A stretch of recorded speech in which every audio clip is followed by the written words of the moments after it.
Hello, good morning, good afternoon, good evening, wherever you may be watching or listening to us from.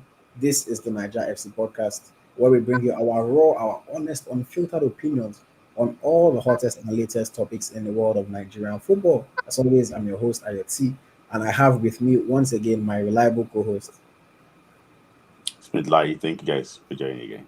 Thank you very much for joining us. On this episode, we have a packed show. We're going to be talking about three levels of Nigerian football as far as men's football is concerned. We're talking about the under 17 national team, the under 20 national team, and of course, the Super Eagles of Nigeria. We'll be looking forward and previewing our upcoming World Cup qualifying match against Lesotho. And of course, we'll talk a little bit about the squad and the changes that have happened since the squad was initially announced. But as you guys know, I like to do, even though some of you don't enjoy it, I like to do a review of the past week's action and just highlight some Nigerian players that have performed well and have, done something worthy of note. This week, we had quite a few goalkeepers in action. We had Matthew Yakubu, who made one save for Banska. We had David Nwoloko, who made a save for NK Opatia in Croatia. Arthur Okonkwo, two saves for Wrexham. Chiamaka Nadozie made six saves for Brighton, even though she lost that one 1-0. And then Chijoke Aniagboso kept a clean sheet while making three saves for Chonomoret in the Ukraine. In defense, Chibuke Wainwu with 5 goals, won, 8 clearances for Wolfsberger. Chidozie Awaziem kept a clean sheet while making 5 goals, won, and 7 clearances for Nantes. Victory Iboro kept a clean sheet for Levadia, and Leon Balogun kept a clean sheet for Aris in Cyprus. Interestingly enough, Deborah Abiodun played from right back, and she got one assist while making 5 tackles and winning 7 goals for Washington Spirit in the USA NWSL.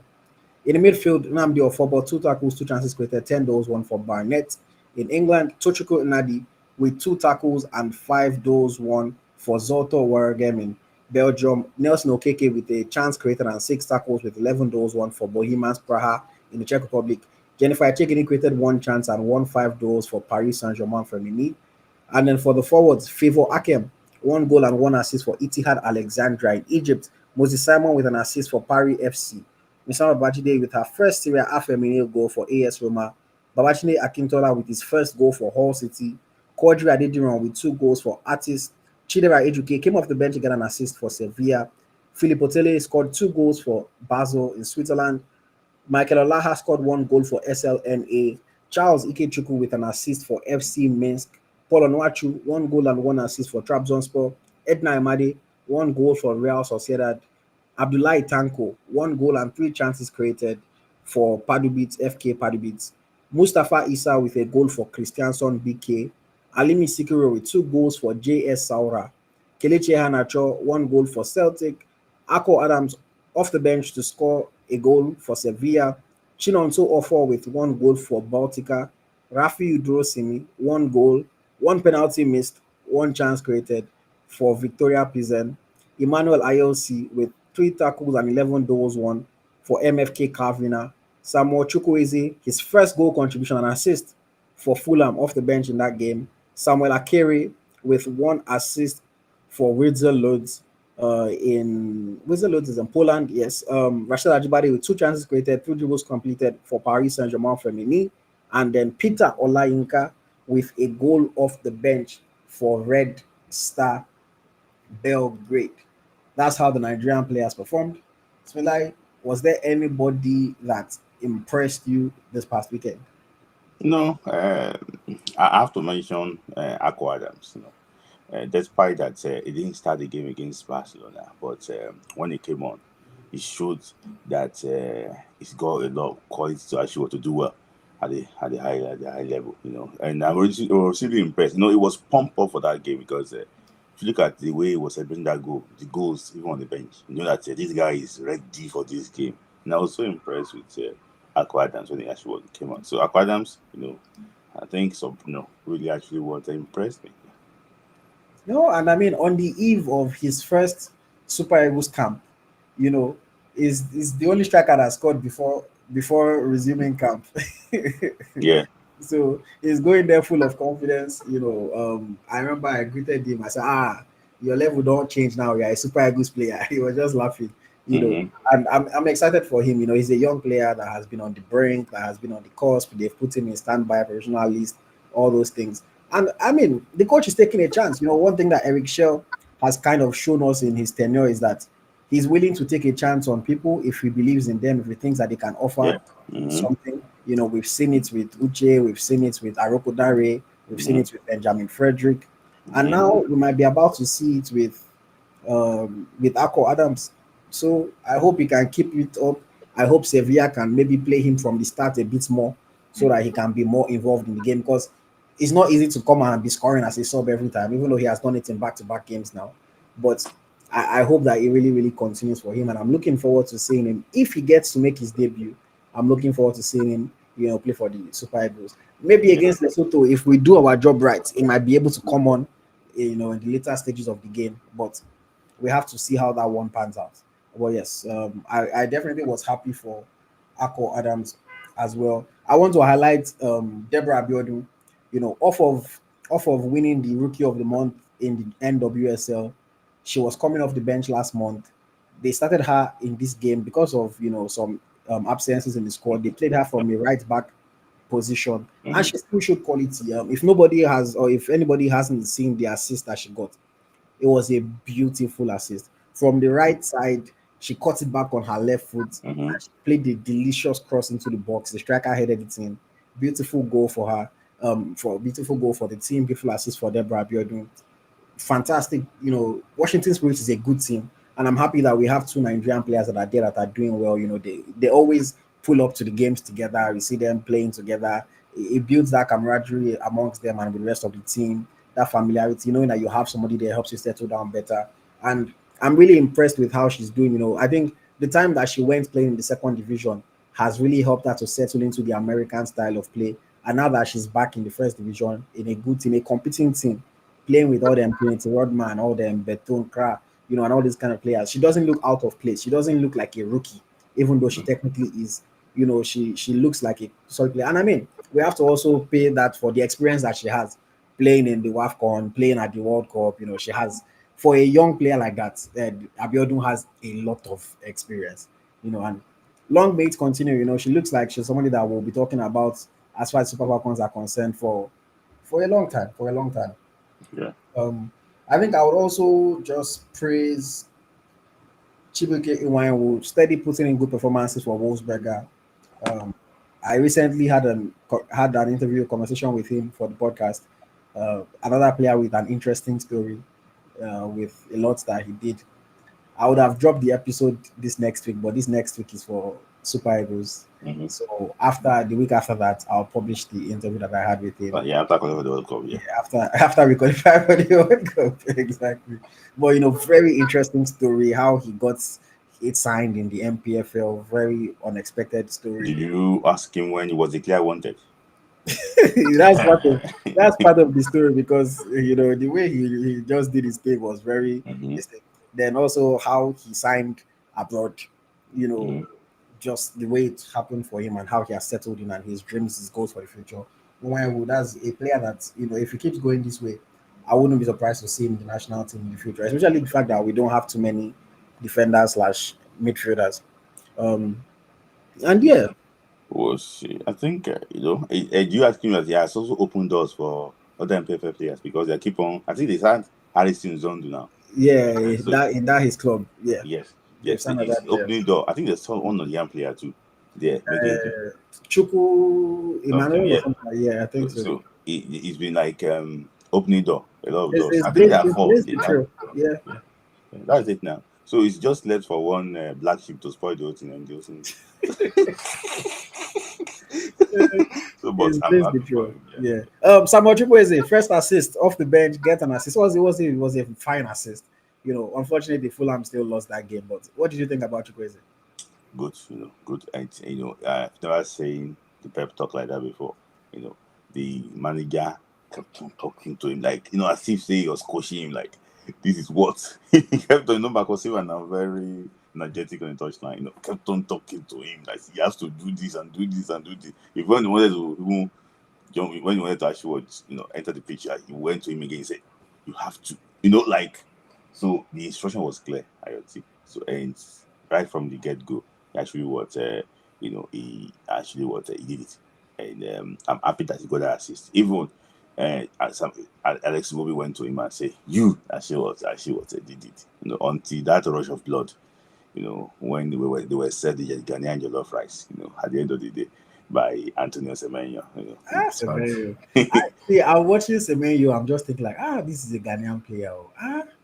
The way that guy is playing this season is so It's just so good. It's just so good. So And if you hear his story, so for me, I'm happy with Samuel Chukwueze.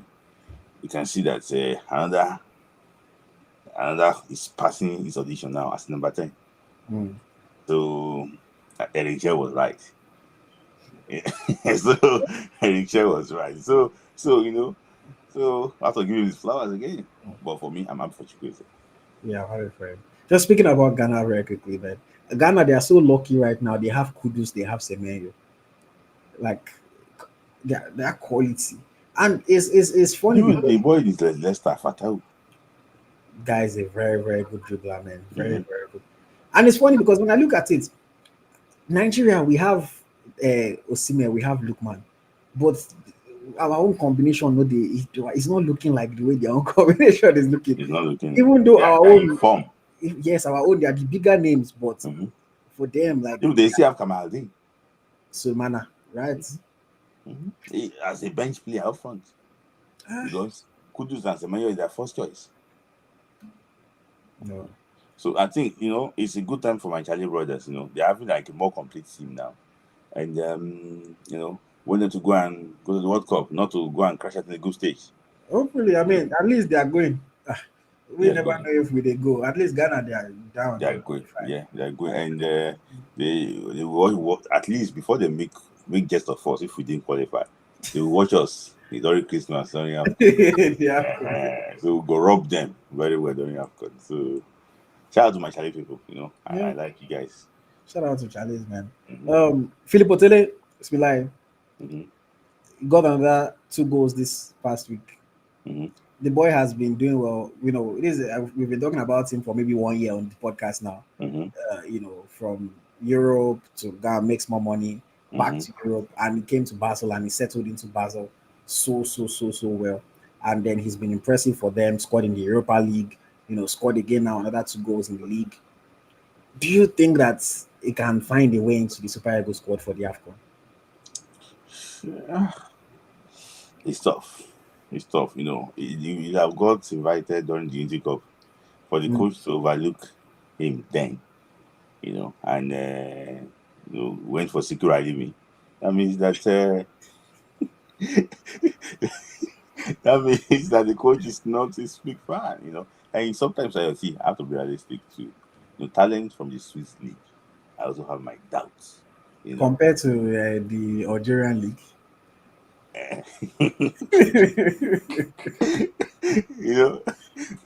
There's one boy called Kevin Carlos. He's a Nigerian Spanish boy. I went to GC Nice. The boy cannot bench Midfield. They were just trying to push the boy because the boy came with the big money. The boy is not pushing anything, Murphy is better than the boy. So, I would like Otele to move from FC Basel. Maybe probably go to the German Bundesliga and do well. I watched him against Stuttgart. Was it Stuttgart? They played in the Europa League. So good game, but I really want him against tougher opposition. Not Senegalian, Lucen, something. They just beat Serviette. And he just beat So I want him against tougher opposition. Let's see. Let me tell you something. If you can survive in the Premier League, you would likely do well in national team. The Premier League is like a national team thing. If you can do well in the Premier League Championship, some leagues in this world, you won't flop in your national team. But all these Portuguese league, German league, I'm not sure, but I don't think if you do well in the French league and the Premier League, I think you will do well for national team. Let me just give him his credit though. 35 games for Basel, 15 goals and 7 assists. It's still very good numbers. Very good numbers, and you can only play and beat the competition in front of you. So maybe in January he can find somewhere, or next summer can find another move. Shebina from Basel, even Mo Salah fine reach Premier League. So Yes, now you never know. You never know. No, anything. from Basel to Premier League and back to But the but first the thing that I'm stay talking is about still now Basel now is is what start. puts him on the radar. Even though Salah, it looks like he has finished. Or what do you think? I think it's a good Liverpool team, Liverpool setup team. They brought a black sheep to that team, and that is Florent Wirtz. You know, he has caused the. It's like everybody that Alonso used, they are Hmm. flopping everywhere they are Yeah, going. they don't go In and fact, Tai is doing his own in Bayern Munich, but they kept on using him ahead of Key. but Um, Salah, I'm watching Salah, and I mean I can't give up on Salah that fast because he's no, you legend. can't give up on Salah. But he looks so bad. Let me tell you something. He You know looks how so many bad. games Salah played at that age? Let me tell you something. See, Salah needs like 2 weeks break. Hmm. 2 weeks break. You guys need like 2 weeks break. This guy is old. This guy is old. This Liverpool team is not giving at all. They don't have a right back again. Don't forget I played with Arnold last season. He's playing with what's the guy? Bradley Eh? of Reform. No, no. There's a guy that might score midfielder. Farm midfielder is playing right back now. Oh, Zobo's like. Jabos yes. He's playing with Jabos now. You know the Roboda pass from Arnold last But season? like even forget all these ones. The things that Salah used to do. See against Chelsea, all the cutting and shot he was taking, it was like he was just giving it to the fans, It's going so. it's it's you know it's not And you it's know not it's not one game. It's throughout this season. He has it's a not looked like. moment player. Hmm. He's a moment player. You just need to get those moments and Get penalty and sometimes yes and just beat it. It's not someone that's consistently threatening you. He was still do some things right. You know that game against Chelsea. It's just that the whole thing was not coming together for him. That is it. See, I won't lie to you. I don't want to predict that the Premier League winner might be sacked. But the way if it does not go, it be like say Ian and Angie. Now they go sack together. Yeah. that one. It's not a Hmm. serious man. He should play Awoni if he wants to. If he wants to. Yeah. And sorry, I just want to talk about this guy called Akintola from All City. Okay, that what you did. Good player, good player. For me, I think that if the boy can be called to national team, I think he's gonna really give us options. Honestly, From Hull City. from All City, as a right winger, Hmm. we don't have someone in that mood. Honestly, as a right winger, we only have inverted right wingers. The only player we have a right winger, proper right winger, is Stella, and he's injured currently. So I think that boy will have been a very good option. He knows Italy very well, and very experienced too. He has proved himself everywhere. He proved himself in Turkey when he was in, I think, was in Denmark? I think it was in Norway. So Norway, He played Norway in Norway, Rosenborg. was in Boga. He Back has then, proved it himself. was it was him and Adegbero. Adebayo, yes, he has Now proved we're the himself council. everywhere. So for me, I think that boy can do something. I believe in him. Interesting that you're bringing him up. I wouldn't have thought that he's somebody that would. But I mean, it's like his numbers are not exciting though. That's not exciting. It's not. It's just see. It's just his raw strength and pace. His ability. For me, I just think that it will give those extra things for Nigeria. See, let me tell you something. Go and check the numbers of the ones that are playing for us. Good numbers do good, but when they come, they don't have that raw thing to do well in the African game. Hmm. Honestly, this one, grew up from home. He can, the boy can actually do a lot. I'm not saying he should start, but he can do Can something. Do you see provide that? an option. If Okay. this boy is playing if he's from Benin Republic, when would he be playing for the Cheetahs? Is that Are we comparing ourselves to I'm Benin? not. I'm just.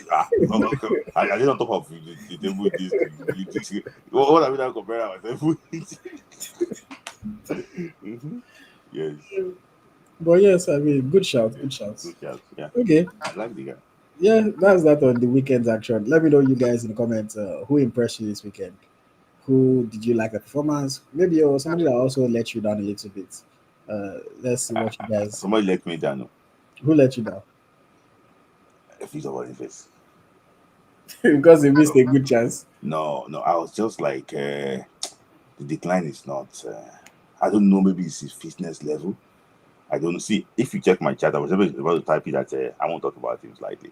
It's just that I saw that game and I just realized that they was about to pick a pass. They didn't pick the right pass. They countered them directly. It was just that AyoT, let's say the truth. Things are not working well. Like the decline is just too obvious. Like Victor, this 1 year, this year 2025, I hope that Boniface will just this year should just go quickly. The decline has been bad, AyoT.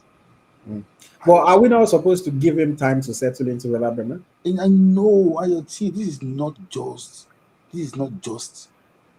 Bremen. It was before he got injured against, for when he played with Bayern Leverkusen too.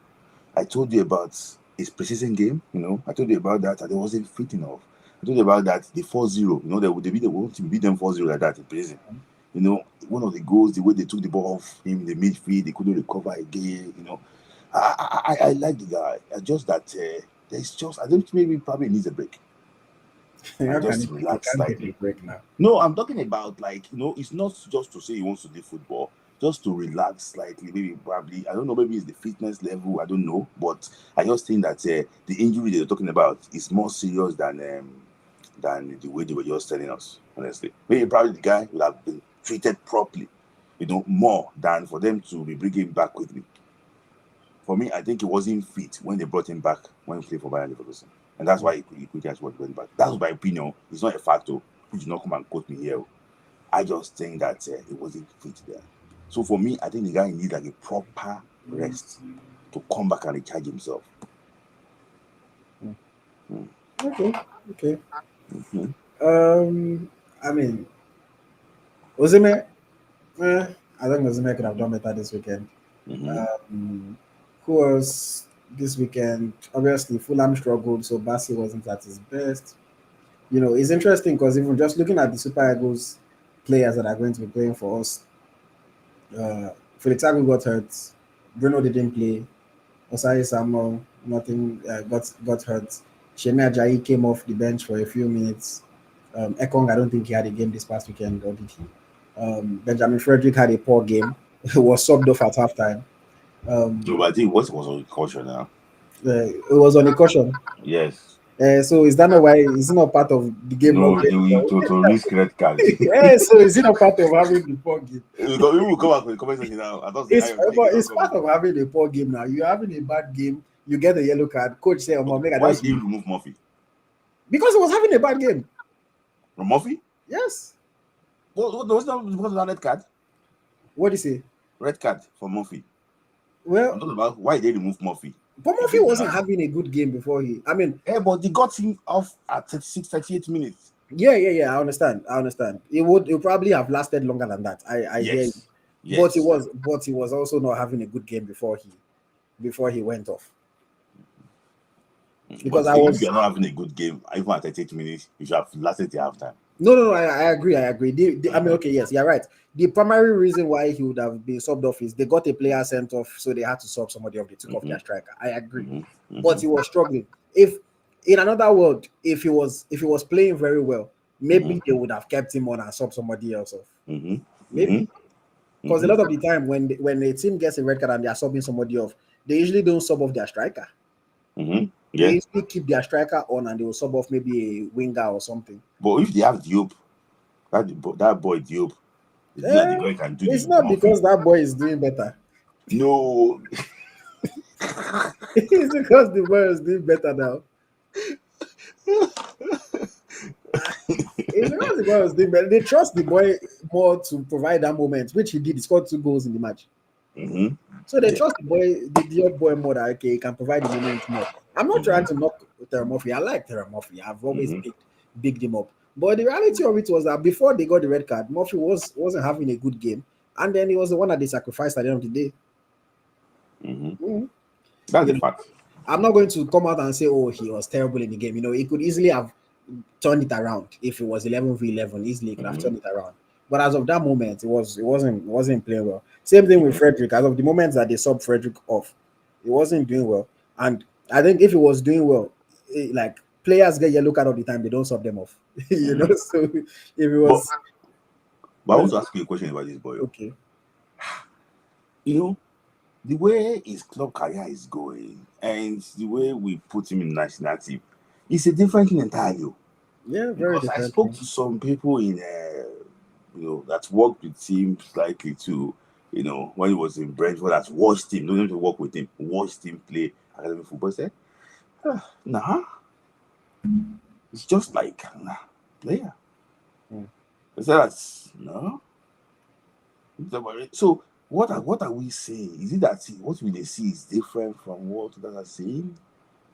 I don't understand that one. If it works for the national team, it works for the national team. But at the end of the day, you want players to be able to have solid careers at club level as well. Because at the end of the day, like the national team, Nigerians will remember you, your club, the world will remember you.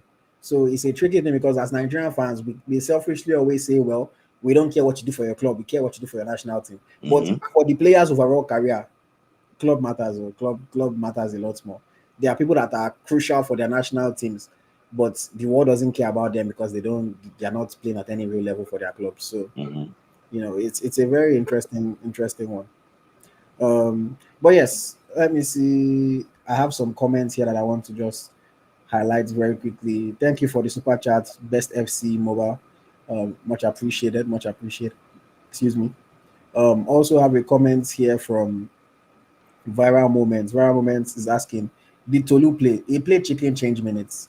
I think he came on for like 3 minutes or 4 minutes. Came on very late in that game. I didn't watch the game. But yes, he said Will struggled at some point against Gala. He's now a 60 minutes player. I mean, did he make an error? Yes. That led to the goal, not just any error. But I thought overall he still did okay. I don't think anything makes him from that game makes him a 60 minutes player. Van Dijk was showing bomb. Does he make Van Dijk a 60-minute player? I think sometimes what's the term that they call this thing? The word is skipping my mind. But you have an opinion about something. Okay, now you saw something else, then you're just automatically saying that okay, that reinforces the opinion that you had. I don't think that makes him a 60 minutes player. After the mistake, he still did okay. Before the mistake, he did okay. Obviously, some games you can be tired. It's normal. Players get tired all the time. But I think that people want to pick on him a lot nowadays, and I don't necessarily agree, to be honest. I don't necessarily agree. I've watched him play multiple times for Besiktas. Yeah, and he has had good games. He has played well, but because who is he made a mistake, you want to get. who is other between Ganagi and Ndidi? Ganage is at their primes. I think Ndidi was better. As of today, I think Ganage is better. Okay. But I think at their absolute best, I think Ndidi was better. So, Ndidi. Ganage play for PSG. Yeah. I don't think it was great at PSG. So yes, overall, you think confirmation bias. Thank you. That's the word I was looking for. Confirmation bias. Well, I personally don't think Ganage was good when it was at PSG. But do you think that is declining? I mean, obviously now he's not getting younger. He's had injuries. Things that have affected him. He's obviously not at the level that he was before. He's on the decline for sure. Which I mean, I guess you can laugh at it and say, because I said Ganage is better than him as of today. Ganage is 36 years old. So you can laugh at that and say, Ganage is 36. Him is not this thing. How is it? Ndidi is what, 27? 27? Yeah, I think so. But I mean, I don't personally. I didn't rate Gay when I was at PSG. Personally, he played for Everton. He was decent at Everton. PSG signed him. I don't think he was so good at PSG. But that's my own opinion. Sometimes, it's the same way. I still don't think that this guy is as good as they make him sound. What's this guy's name? This Arsenal guy, Declan Rice. I think he's overrated. He's a good. He's 20th now. He's a good midfielder. He is what, 20th now. He's 20th. Yes, because Declan Rice, I think Declan Rice is a good midfielder. Don't get me wrong, good midfielder. I don't think he's as good as they make him seem. This guy was saying he's the best midfielder in the Premier League. I disagree. But no. There was time that they were pricing him 100 million. They signed him. If they can say 100 million, why can't they buy him for 200 million? Says it's just better. But look at what, with due respect to him. Look at what Declan Rice is adding to his game. But see, Smith Layi, I need to go and look for my historical videos because you know that this is the same thing that I have been saying about Ndidi for many years, since 2020. When I said a team like Man U, Real Madrid will never sign Ndidi. And back then, no, people were criticizing me for it. I don't even remember. When I said this thing back then in 2020, people were criticizing me. And I explained Ndidi's ability on the ball is simply not up to par of to what is needed by a big team. I said this a long time ago. People were saying, then he was still doing well. So people were saying, what do you mean? Oh, blah, blah, blah. How can you talk about that? So why can't he go to Real Madrid? I just didn't see it because Ndidi doesn't have that on the ball ability. Declan Rice beats Ndidi hands down when it comes to using the ball, hands down by far. So that always for a big team that would always matter. For maybe a Besiktas, okay, they can ask you to just come and tackle, blah blah blah. But on the ball, even look at them. Who I think is currently the best midfielder in the Premier League, Moises Caicedo. As much as he's a tank, he runs, he tackles, he intercepts the ball.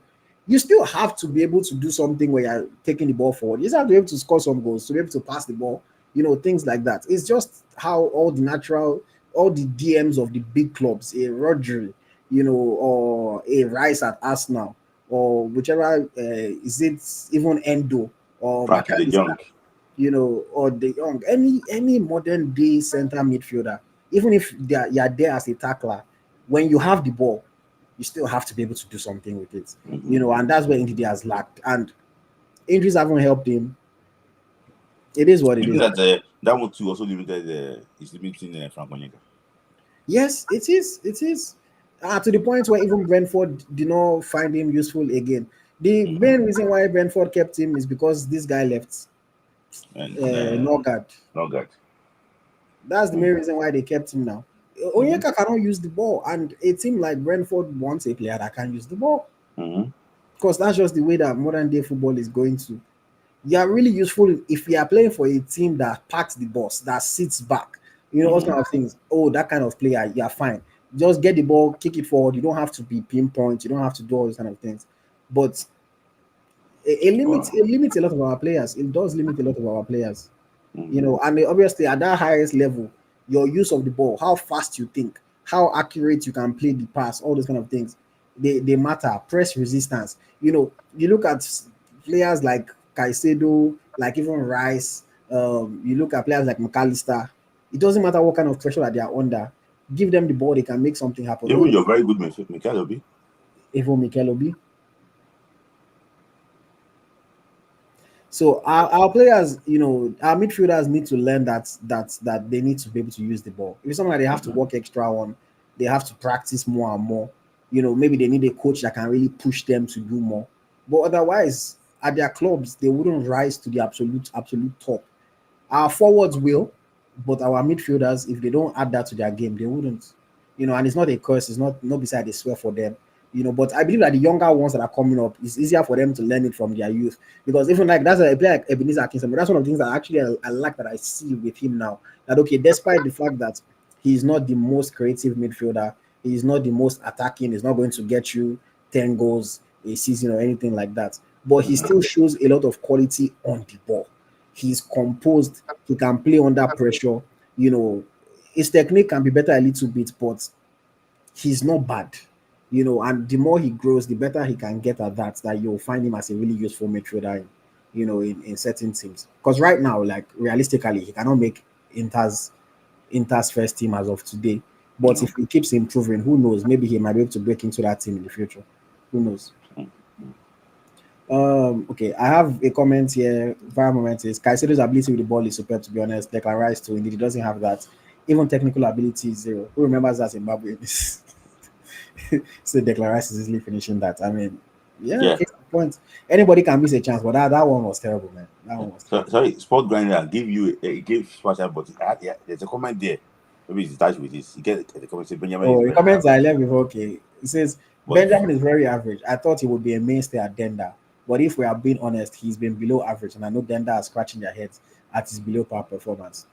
It's an interesting thing because again, some players play well for their clubs and they come to national team and they don't give us what we're looking for. He has been struggling at his club, but he comes to the national team and he's doing well so far. If I thought people say, "Oh, I'm being a little bit too critical," but again, I hope that if he faces a really high level striker, I like that he did well against Lau Foster. In the second half of that game against South Africa, that's the best forward, that he has faced so far. But it'll be interesting to see playing against more and more forwards because again, his club is using him from the right side. So maybe he's just weak from the right side.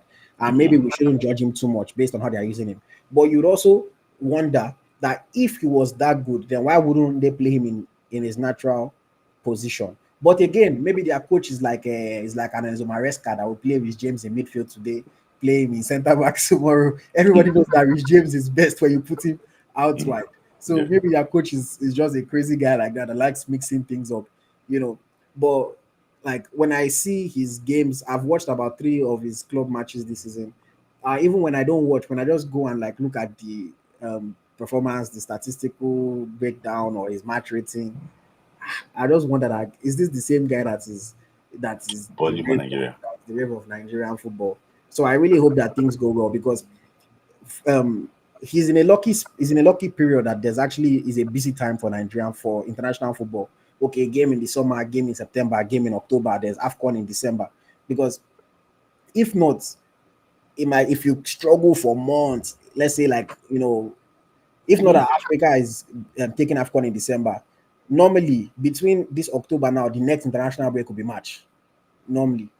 So imagine now you play for your club November, December, January, February, March, and you are just struggling. 5 months of that, it can break somebody's confidence. Maybe it won't get to the point where they start benching you because you're not playing well, etc. So at least I'm happy that he gets to play for Nigeria and he'll come to Nigeria, he will feel happy, he will play well. He's going to the AFCON. AFCON is going to be a different challenge. That would also be You're not sure? that he will go. Yes. I think he will go now. If you make mistake in this window, it will not go.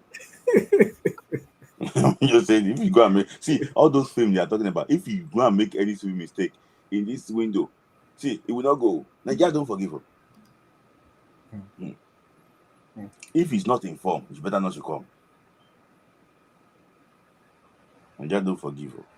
They will forget all those mind marking life first out. They will forget they compare it to Pav Kubasi. They forget all those things. Okay. Let's go forward because we have a bunch of things to talk about. See, like I know that whenever we talk about youth football, you get passionate about it, and you have a lot of opinions. The Golden Eaglets, under 17, they finished third in the Wafubi tournament, which means that unfortunately they miss out on another AFCON, under 17 AFCON, which invariably means that they miss out on another under 17 World Cup. There's one under 17 World Cup this year. They already did not qualify for that one. Thankfully, FIFA has said they'll be doing it every year. So there's another under 17 World Cup that is happening next year. And as we don't qualify for the AFCON, we're not going to be going for that one. What are your thoughts on this? Golden Eaglets failing to qualify. One, I have to take it from the CAF perspective too. Okay. Since when you want to go to a war, you have to go with the best soldiers. I think that if Africa wants to have the best team to represent them, you have to make it open. And the best team are probably from West Africa. For example, Nigeria won this trophy 5 times. Nigeria probably the most successful nation in the world, followed by Ghana. Together, they are both in Kafu Wafubi. How will CAF, in their own wisdom, give Wafubi only 2 slots? That means that Nigeria, Ghana, Ivory Coast, Burkina Faso, 2 of those teams will actually miss out. Burkina Faso played against Nigeria in 2001 final of the Under 17 World Cup. We won that game. I think we won that game. No, not 2001. I think it was 2001. Semi-finals. We won that game. I think it was 2-1 before we lost in the final against France, against Sinamai Pongoli's France. So, it's bad from CAF's angle. That this politics is actually what's going on. And I think I'm using this platform to say it now. They should revisit it, because I think a 3rd place finish should be good enough to go and compete at the AFCON. What did South Africa achieve? What did Somalia in Sekafa achieve? That they are giving them 3 slots, and Wafubi is only 2 slots. I think those speaking for us in Wafu, they need to actually wake up. If not, they would kill our football in West Africa, and there will be nothing because AyoT, there's nothing we can do to our league. We don't have the money. South African League and the Northern League and North African League will be the best. The only area we normally succeed here is youth football. Youth football is our talent factory. But now they want to try and stop it. And when they stop it, there's nothing again for us. So I think those in Wafubi need to think. And they should take this protest to CAF and even FIFA and make sure. But most of them don't even think. What they think is their gains. And talking about the Golden Eaglets itself, for me, I don't know the selection criteria of these Golden Eaglets. I don't know exactly how they pick them. And I think that the team that played for Nigeria in this concluded Wafubi is not, I don't think it's a true representation of Nigeria. For me, this is not the way our Golden Eaglets used to play. We see one or two talents there, but these guys shows that they cannot really compete at the big stage. And I was really surprised about that. So that is why it pains me that in Nigeria, we reward failure. We always look for a way to reward failure. Manugaba failed to qualify for under-17 AFCON in 2017. In 2009, we had one of the worst ever campaign in under-17 tournament in 2009. They called Manugaba again to lead Nigeria last year. We failed to qualify for AFCON. And NFF called him again to come and lead us again, and we also failed to qualify. Is Manugaba the only qualified coach to coach Nigeria at 17? I don't think so. I think we need to be serious if we want our youth football to actually develop. So, and for me, I also recommend, because we can't just be criticizing without solution, I recommend that when the NFF, or I don't know who's responsible, want to pick the best under 17, they should make it regional. They should make it regional, not those come and campaign in the group at Abuja. Regional. Let them go and do it in Southwest, in Southeast, in Northeast, in North Central, in Northwest, and see the best players there. See, AyoT, you cannot say you want to go and there's something you can do. Kenya cannot compete at football that much. They cannot compete that much because they know what they are good. Tanzania, they know their strengths. In this country, in our country too, we know our strength. We know where our players might come from. So you cannot, because of bias, force certain players on us. We know where we get our players from, AyoT. We know the areas where we get our players from. So players that are meant to be running, I just think that NFL should be fair in selecting players, and the coach also be fair in selecting players. So best of luck. I hope that CAF will look into it and give us at least an extra slot so that these boys can compete. Because if we don't compete, if we don't go to the next AFCON, so I don't know. I think your internet is poor. Can you hear me? Hello? Yes, we can. I can hear you. I think you are. I don't know. Maybe my internet or yours, I think. Everything looks fine on my end. But I'm asking. I see you're angry. Okay, sorry, guys. In the comments, let us know very quickly. Is everything fine for you guys in the comments? Chat. Let us know quickly, guys. Is the connection okay on your end, or? I think I can hear it now. I can hear you clearly now. It works fine now? It works fine, yeah. This is when the chat are not even telling us anything. They're just talking to themselves. And they don't do what? Okay. It says we can hear you guys. Okay. So I'm asking if CAF were to give 3 slots to Wafubi, like you're saying, where should they take 1 slot from? Because I think right now, I think Wafu A has 3, North has 3, Wafu B has 2, Central has 2, Central East has 3. Who is in Central AyoT? Somalia AyoT. But are they using it based? They're not using it. They're not doing it based on the quality. There isn't based on the number. Okay. Why do you think that Europe have more slots than Africa at the World Cup? It's not based on the achievement. It is based on achievement. It's based on achievement. Now, see, this CAF is one of the most corrupt CAF ever. One of the most corrupt CAF ever.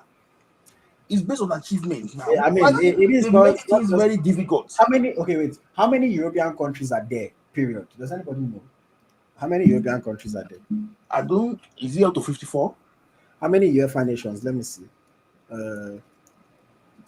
Is it up to 54? That's not Cyprus. It's not. So there are 55 member nations of UEFA. Yes. How many member nations are there in CAF? I think it's 54, 55. There are 54 member nations in CAF, and UEFA gets significantly more slots than yeah, CAF. it's based on the achievements. Based on achievements. Look at South America. The same thing. They have slots like Africa because of their achievements. So what we are talking about here is that we need to.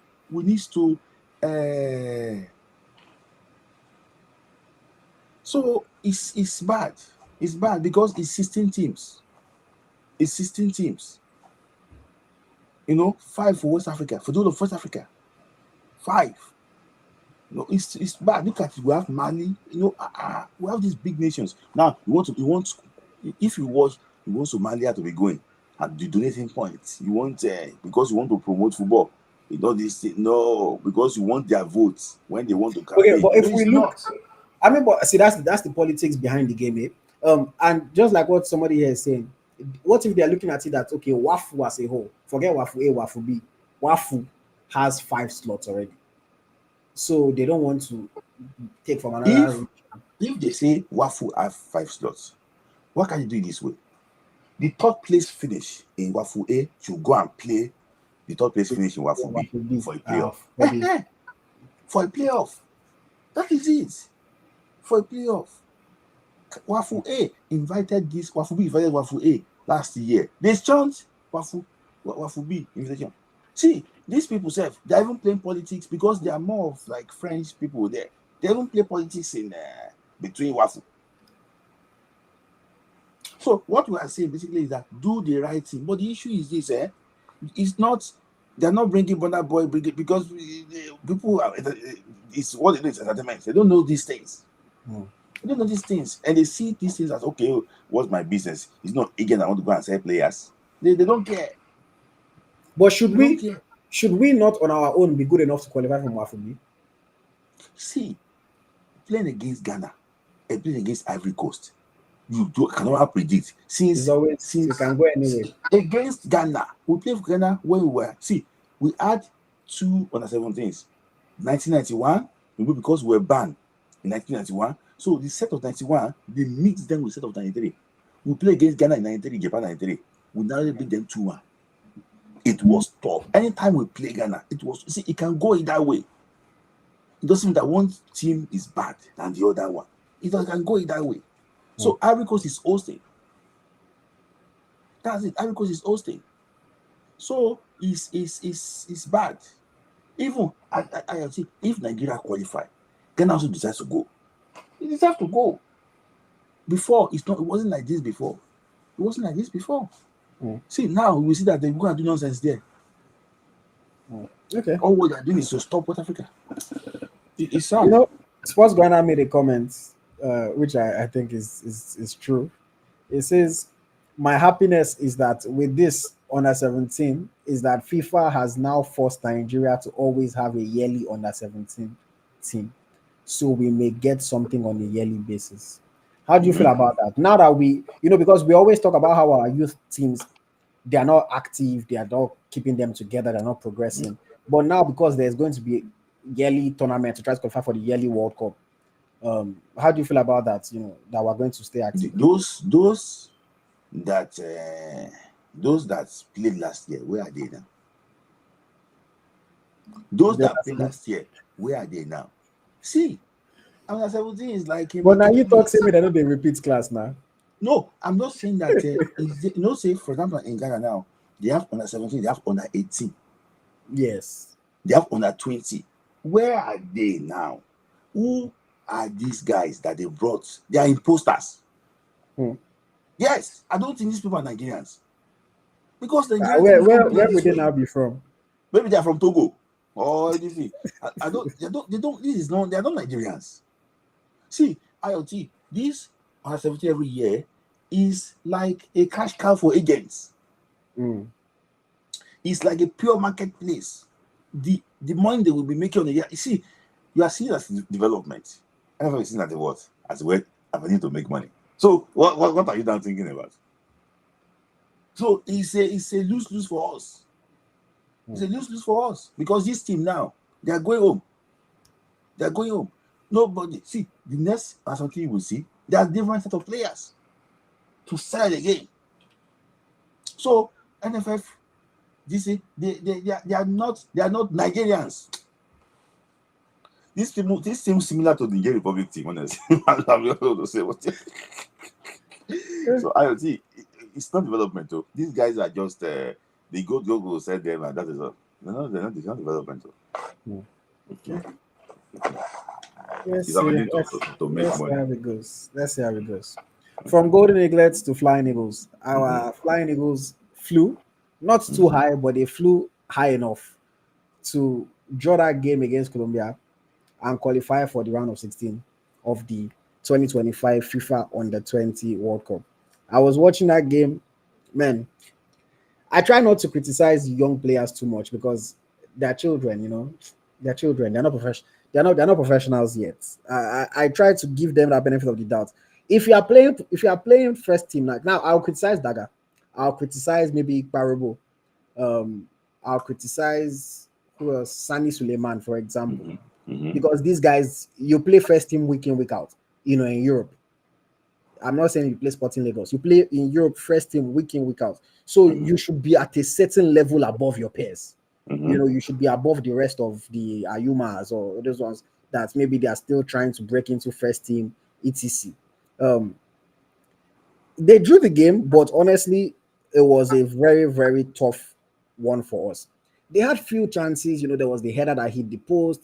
There was the other shots that hit the post. I think it was my Ghana shots that hit the post. They hit post 3 times in that match.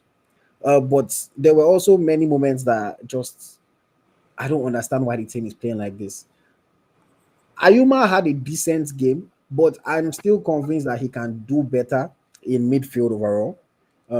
I think he can do better. Daniel Daga hasn't shown as far as I'm concerned. I think that Daniel Daga should be one of the most advanced players in this team, and he's not quite there yet. I think Sani Suleiman shows a bit of quality here and there. You can see that he has a little bit of ideas. His crosses are not the worst in the world. He's a good player. I like Sani Suleiman. Parobo Areri, I think he needs to calm down a little bit. I think he needs to get out of his head.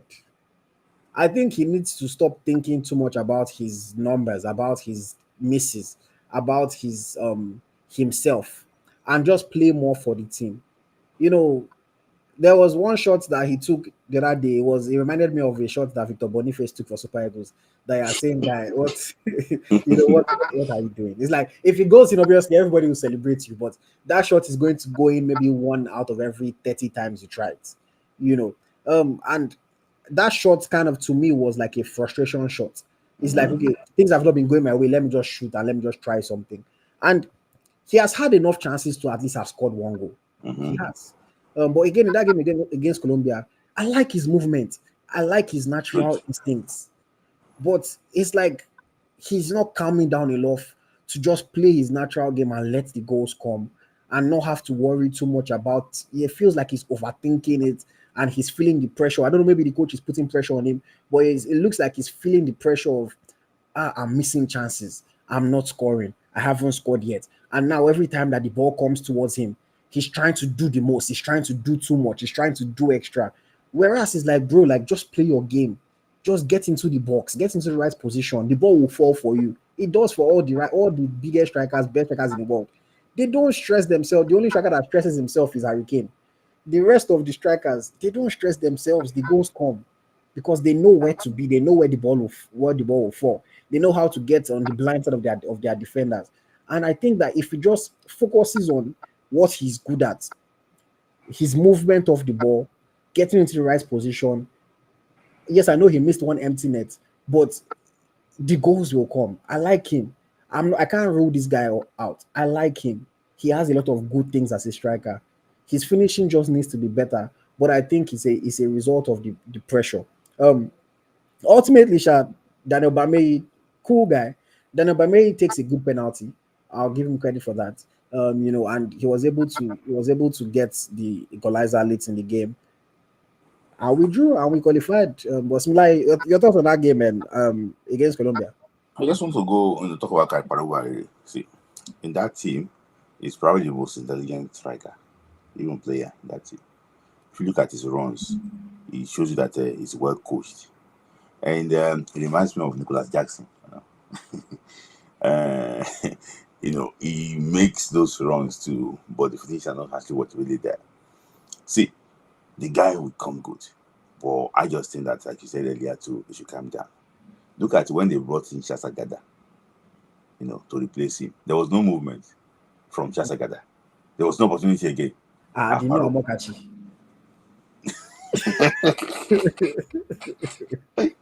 There was no movement. The guy is just about power, power, power. In fact, it reminds me more of Ganiyu Oseni than to say that Amokachi. So for me, I think Paraguay really will come good. People have been talking about Ishola Yuma.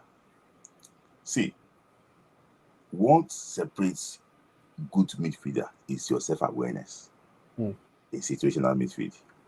For me, it's not there yet. Ayuma is not there yet. And if you don't have that, forget it. He's skillful on the ball, but without the ball, Ayuma is so bad. Ayuma is so bad without the ball. But when he's on the ball, he's skillful. He can do some passes. He also wants to have some numbers to his this thing, trying to shoot, all this ambitious shot and everything. And Nandega is disappointment of this under 20. Experienced player, he was 16 when he played his first under 20. He's now 18. He has played in the Europa Conference League before. Was he not? Has he not? Yes. So he's more experienced. In fact, out of the players on that pitch, and we're clamoring for who to replace Ndidi, and we're seeing some of the Nandega. Who will be depressed?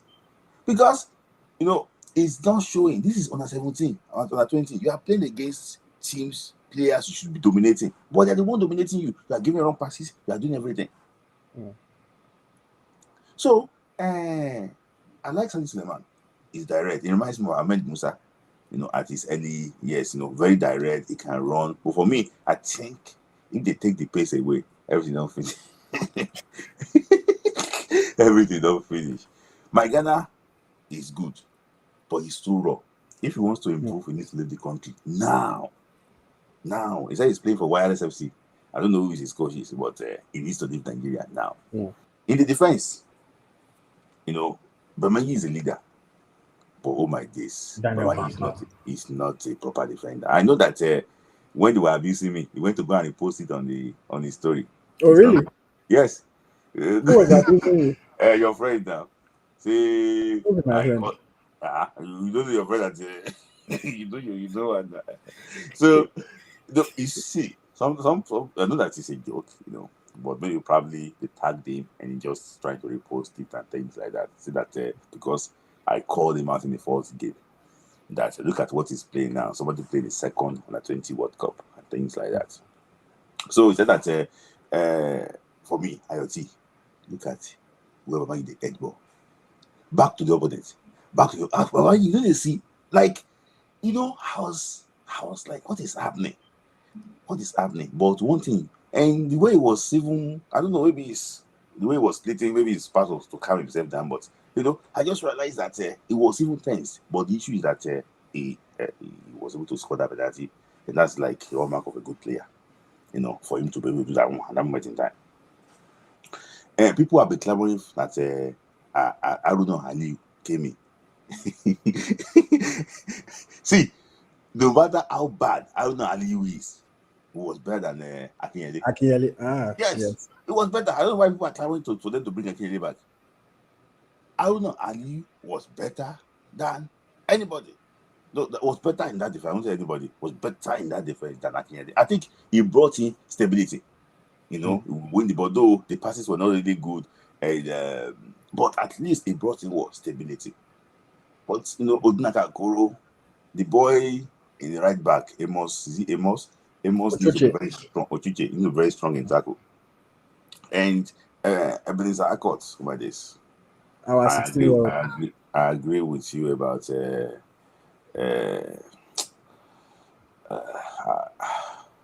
I agree with you about that. I agree with you that what? No, it's the hype. The boy is so shaky. The boy is so shaky. It's the hype. For me, so far so good.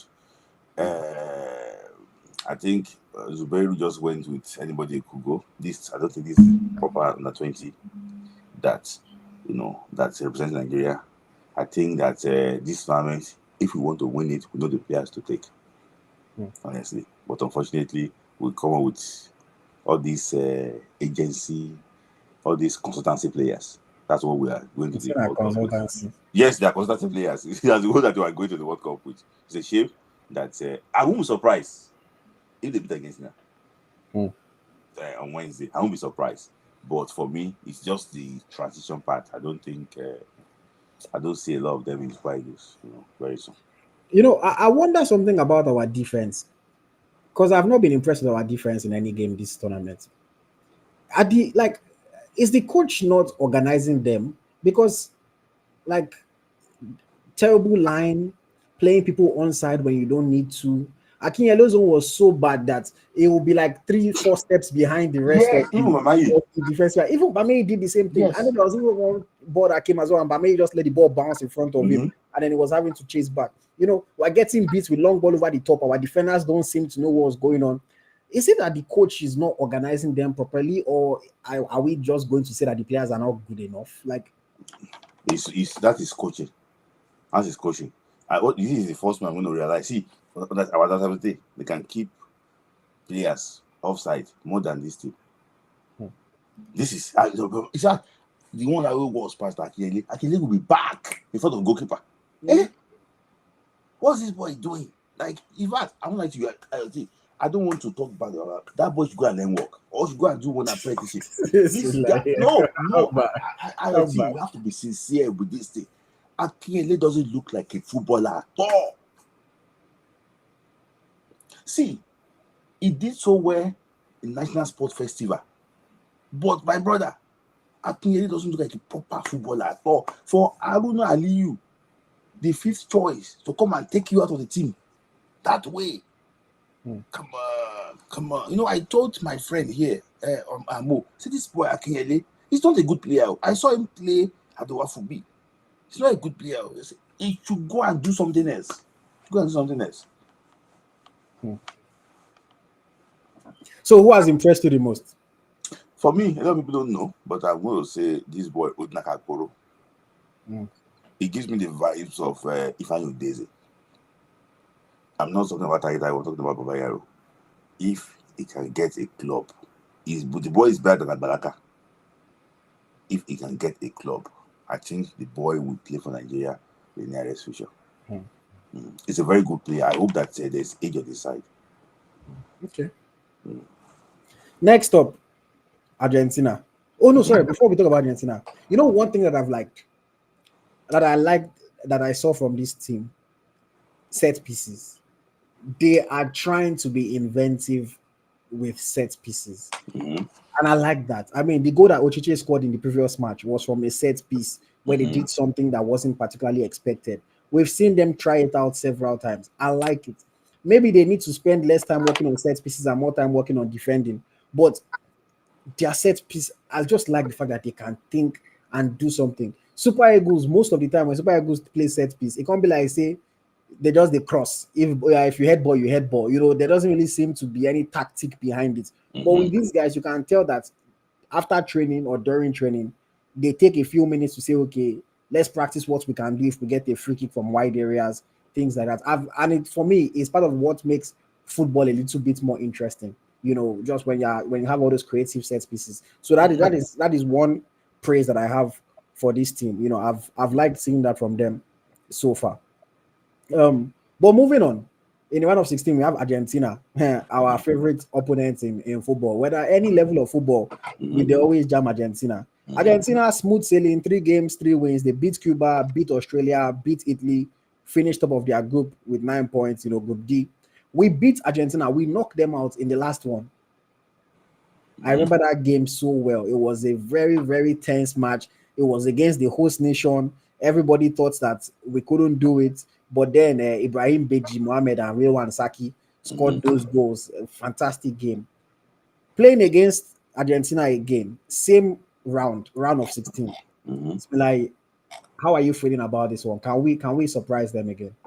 I think we can. I think they can. There's just one thing about this team is that they wumble and they fumble, and they tend to actually get the job done. For me, I think they learned their lesson in the first game against how much this? I remember Saudi Arabia again. How much this? See, this team, if you just want to, for me, they can get the job done because I don't see Argentina has been a fantastic team too. So they play against. I saw them play against Italy, they played against Italy, they played against Australia, and maybe probably against Cuba. Yeah. So, with due respect to the three teams, I don't think that any of them can qualify in our group. Honestly, You don't think Italy can qualify? I don't think so. Italy are not fantastic. I don't think Australia will qualify in our group. Australia even lost 3-1 to us in the friendly game. I don't think Cuba too is more of a team. So there's one Nigerian boy that is even playing for Italy. Yeah, Okoro. Obina. Yeah, Okoro. So for me, I think this is where they're going to actually test them very well. So a player that you have to watch out for basically is actually it's going to be Thomas Perez. Thomas Perez. He plays for Porto. Thomas Perez, he plays for Porto, and also Gianluca Prestiani, he plays for Benfica. And there's also Alejo Sacco, a former teammate of Victor Boniface, plays for Bayern Leverkusen. He's a French player there, but he plays for Bayern Leverkusen. These are the players that you can actually watch out for. So for me, and the Argentina team, they are older players. They are 2020. Our players are 17, 16. They're like 19, 20.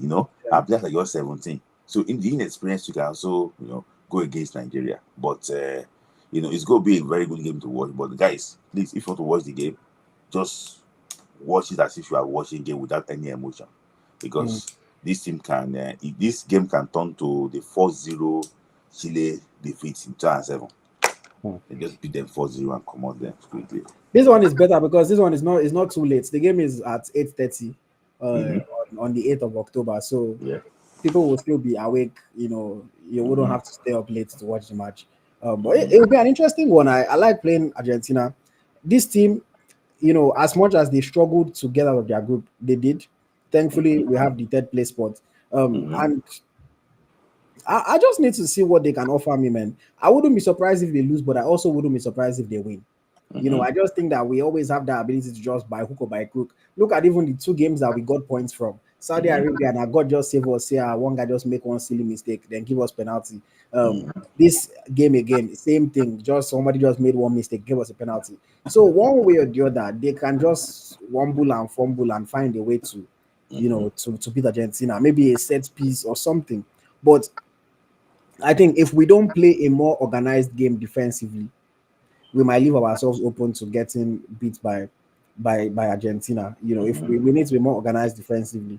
But like you mentioned, like that, their striker, Alejo Sacco, the Leverkusen boy. The boy is looking for opportunities to score in this tournament, and and Argentina. I mean, yes, they played against teams that are not strong in Australia, and against Cuba as well. But even against Italy, they take a lot of shots. They create chances, they take a lot of shots. So it's something that we just have to be aware of. Ebenezer Harcourt might be tested a lot that day, and this is where he needs to earn his praise that he's gotten so far. Which praise? Now, like the praise that he has gotten from saving one penalty in the AFCON now.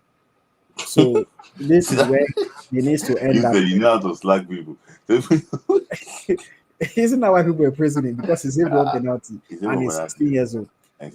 So now he needs to earn, and he got the super to chance. Well, that is what the commentator keep on mentioning.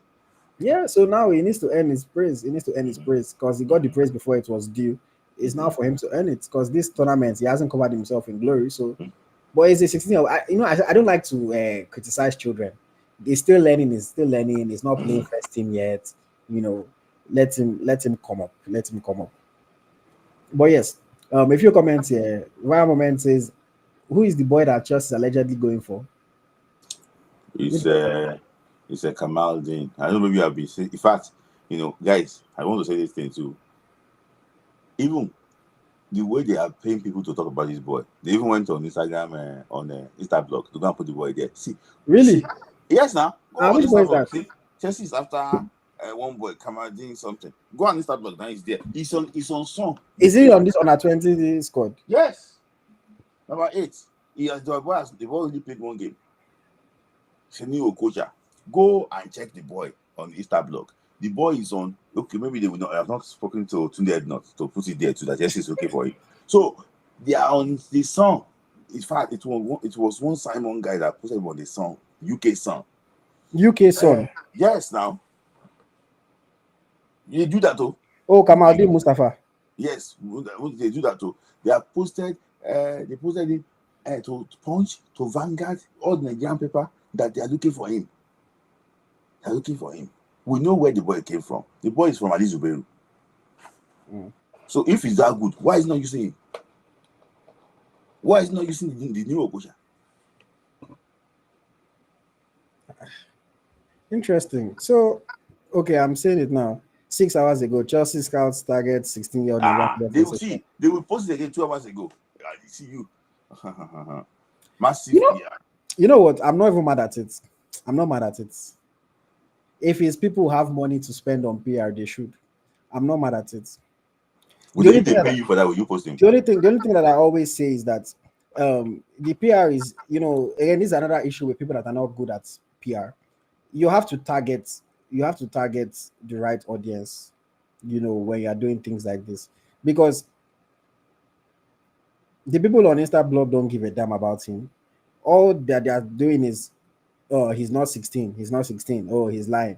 He's this, he's that. They don't care how good or how not good he is. Mm-hmm. All they want to do is insult the boy's age. So in terms of trying to get positive publicity for the boy, what you are doing is just attracting negative attention.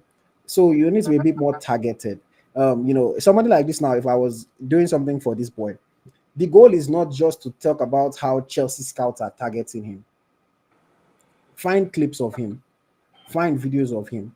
People that are focused more on football, focused more on sports. Let them share those clips. Let them share how good the boy is, and let people make their judgment. Because telling us that Chelsea wants him does nothing. Chelsea have wanted many young players across the world. Mm-hmm. Being linked to Chelsea is not a thing. It's not a thing. It's like even Hafiz Umar was linked to Chelsea. Have people not forgotten about him today? So being linked to Chelsea is not what you can talk about it, but accompany it with videos of the boy actually playing football, so that even if somebody like Smith Layi or somebody in the chat sees the video, they're like, okay, this boy looks like a player. Okay, maybe I can see why Chelsea would want him or something. But when I don't know how good he is, all you came to do is tell me that Chelsea wants him. Then you post a picture. Now all the people are focused on is that picture. Oh, he does not look 16. Somebody say he looks 40. Another person say he looks 24. I'm literally looking at all the comments on Instablog now, and I've not seen any positive comments. It's just people that don't care about football that are just stroking your boy. So now you've wasted money in this Instablog promo, because by tomorrow, none of these guys remember the boy. Mm-hmm. Or if they remember him, they'll only remember him, the boy that was lying about his age. Mm-hmm. Mm-hmm. So you have to be targeted with your. That's even the reason why, even if you are running Instagram ads, for example, you target your audience. You don't just blast it to the whole world. But I'm not mad at it. See, I always encourage people to use PR. So it is what it is. Even Odumodu Black used Fabrizio Romano to announce his album. So and I think they will still tell Fabrizio to post this boy the way they did for Afis Umar. Oh, to post this yes. This yes. If they have the money now, Fabrizio will post. Yes, he'll post now. I don't think people have the money. They can't pay more than maybe 2 million. They don't collect 2 million naira from them. So I don't think they have the money of Fabrizio. but at least they can still pay Vanguard these people to post it. All those Nigerian newspapers are not expensive. They're not expensive. I've put stories on Nigerian newspaper before. That one. Now you go even write the story, give them. Just write the whole story. They will never read it. Now you go write the whole story like this. Tell them, yeah, take boom. Tomorrow you see it on their website. Those are not. It's not hard. 100,000 now you get it done. Because Nigerian is about PR. That one is the easiest thing. You take 1 million. You give me 1 million now. I'll put you in 10 Nigerian newspapers. It's not. It's really not anything. Like I know people that know all these newspaper people that work in all these companies. Like literally, just pay them. You write the whole story and give to them. They will not even proofread. They will just post it how you give them. Exactly how you give them the picture you want, everything. That's how Nigerian newspapers. I'm not saying all of them, or the ones that I've liaisoned with. That's how they are. Ramoman says our defense is so terrible. How can Akinyele with a decent height be counting leg before jumping? Okoro, despite his height, is better in aerial duels than most of them. It is so disappointing. But AyoT, are you surprised that none of our players in the back can play from the back? Like when pass the ball. AyoT is not comfortable with his leg. Yeah, he's always clearing. He's always clearing. Bamaye is not comfortable with the ball at his feet. Bamaye that if he kick like this, he can go forward now. Bamaye will kick. They say that's what the coach likes. So he likes to when you see the ball clear, it's anywhere. He's not in this modern day. When you clear the ball, they will press you again. And these are the parts of the things that we're talking about. Is one thing to make it as a pro, is another thing to make it as a pro and get to the top. Because we know the way football is going. If you cannot play with the ball at your feet, be calm, be composed, you are not going to play for a big team. We can just write you off now. And it's not a curse. It's not like, oh, I wish him bad on you.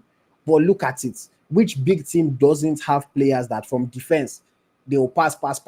That's how all the teams play now. Yes. So if you can't do it, you're not going to make it to the top. You'll be at a small team that's just under pressure, and all they want to is just win the duel and clear it away. So that's something that our players need to, and that's why at our youth levels we need to start training these things. And I keep talking about it. I know that we put pressure on people to win, but we need to not sacrifice development for winning. Because at the end of the day, we're not even winning. So if we're not winning, we might as well be developing. And we're not doing either. Develop players well, teach them the right techniques. At this stage, they will make mistakes here and there. But if they get better and they learn for the future, it does far more good than for you to just come and teach them this archaic way of playing football. Then now, okay, they finally get signed by a club in Europe. Now it takes them 3 years to meet up to what they are supposed to be when the club was signing them. So I always say, let's not sacrifice development for the sake of winning. And I know the coaches are under pressure. Okay, if I don't win, they can bring somebody else, things like that. But they're not winning anyway. Realistically now, quarterfinal we're out. And even this group, now because I'm just saying, let's be like it's not quarterfinal we're out. Even this group is because they gave us third place spots. If it was a complete tournament that is only the top two that go through, well, we're home already. So there's been nothing impressive so far, like literally. So why not focus on actually developing these players? And what is even more painful is that this team has a lot of players that are already in Europe. These are not even players that are in Nigeria. It's players that are already in Europe. But I don't know if it's the coach that is not allowing them to show what they've been learning. I don't know, Sha. With due respect to the senior man himself, who is the senior man? Joseph Yobo. One of the things that did not make Man U to sign Joseph Yobo is because he clears the ball. Yes, when they were discussing the transfer, then one person said, "Oh, because he doesn't play like the way Ferdinand, comfortable on ball and things." I think they were dominating then. I think they wanted their player to at least command. But Yobo was very good, defensively very good in tackles, but it's just that he takes the ball long too much. Look at the young players that are playing for all these other clubs that are already in the first team. Even look at this Ghanaian English boy that played for Chelsea this weekend. Achepong. Look at his composure, passing the ball, driving the ball forward. If you cannot, and the boy is 19 now, Achepong. So these are his age mates. Can we say that any of them are close to him? No. So it's like we need we need to teach our players how to play football the way football is played today. Mm-hmm. It's like all these Nigeria, they'll be using textbook that was published in 1964 to teach you mathematics in 2020. Ababi of 20 years old. It's what they're using to teach somebody nothing of the new, no new advancement, anything inside the textbook. That's kind of how the boys are learning football now. You will see unit of heat capacity that is 50 years old. You know? See, sports guidance say finally somebody says it. Ebenezer Harcourt was only hyped after the penalty saves of Senegal. He's not actually sorry when you view his 90+ minutes game. Yeah, I agree with that. Victory is laughing because I said I don't like to criticize children. I don't like to criticize children, it's true. First team over here, if you are 17 or you are 30, first team is first team. But when you are still a youth team coming up, I don't really like to criticize you. Children. Only like children. That's it. Okay, I don't want to see if there's any other comments that we should take. Uche says, now why Nigeria defenders know they big club? Okay.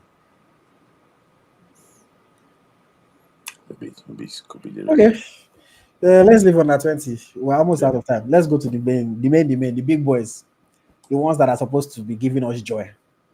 Super Eagles of Nigeria. World Cup qualifiers coming up against Lesotho and Benin Republic.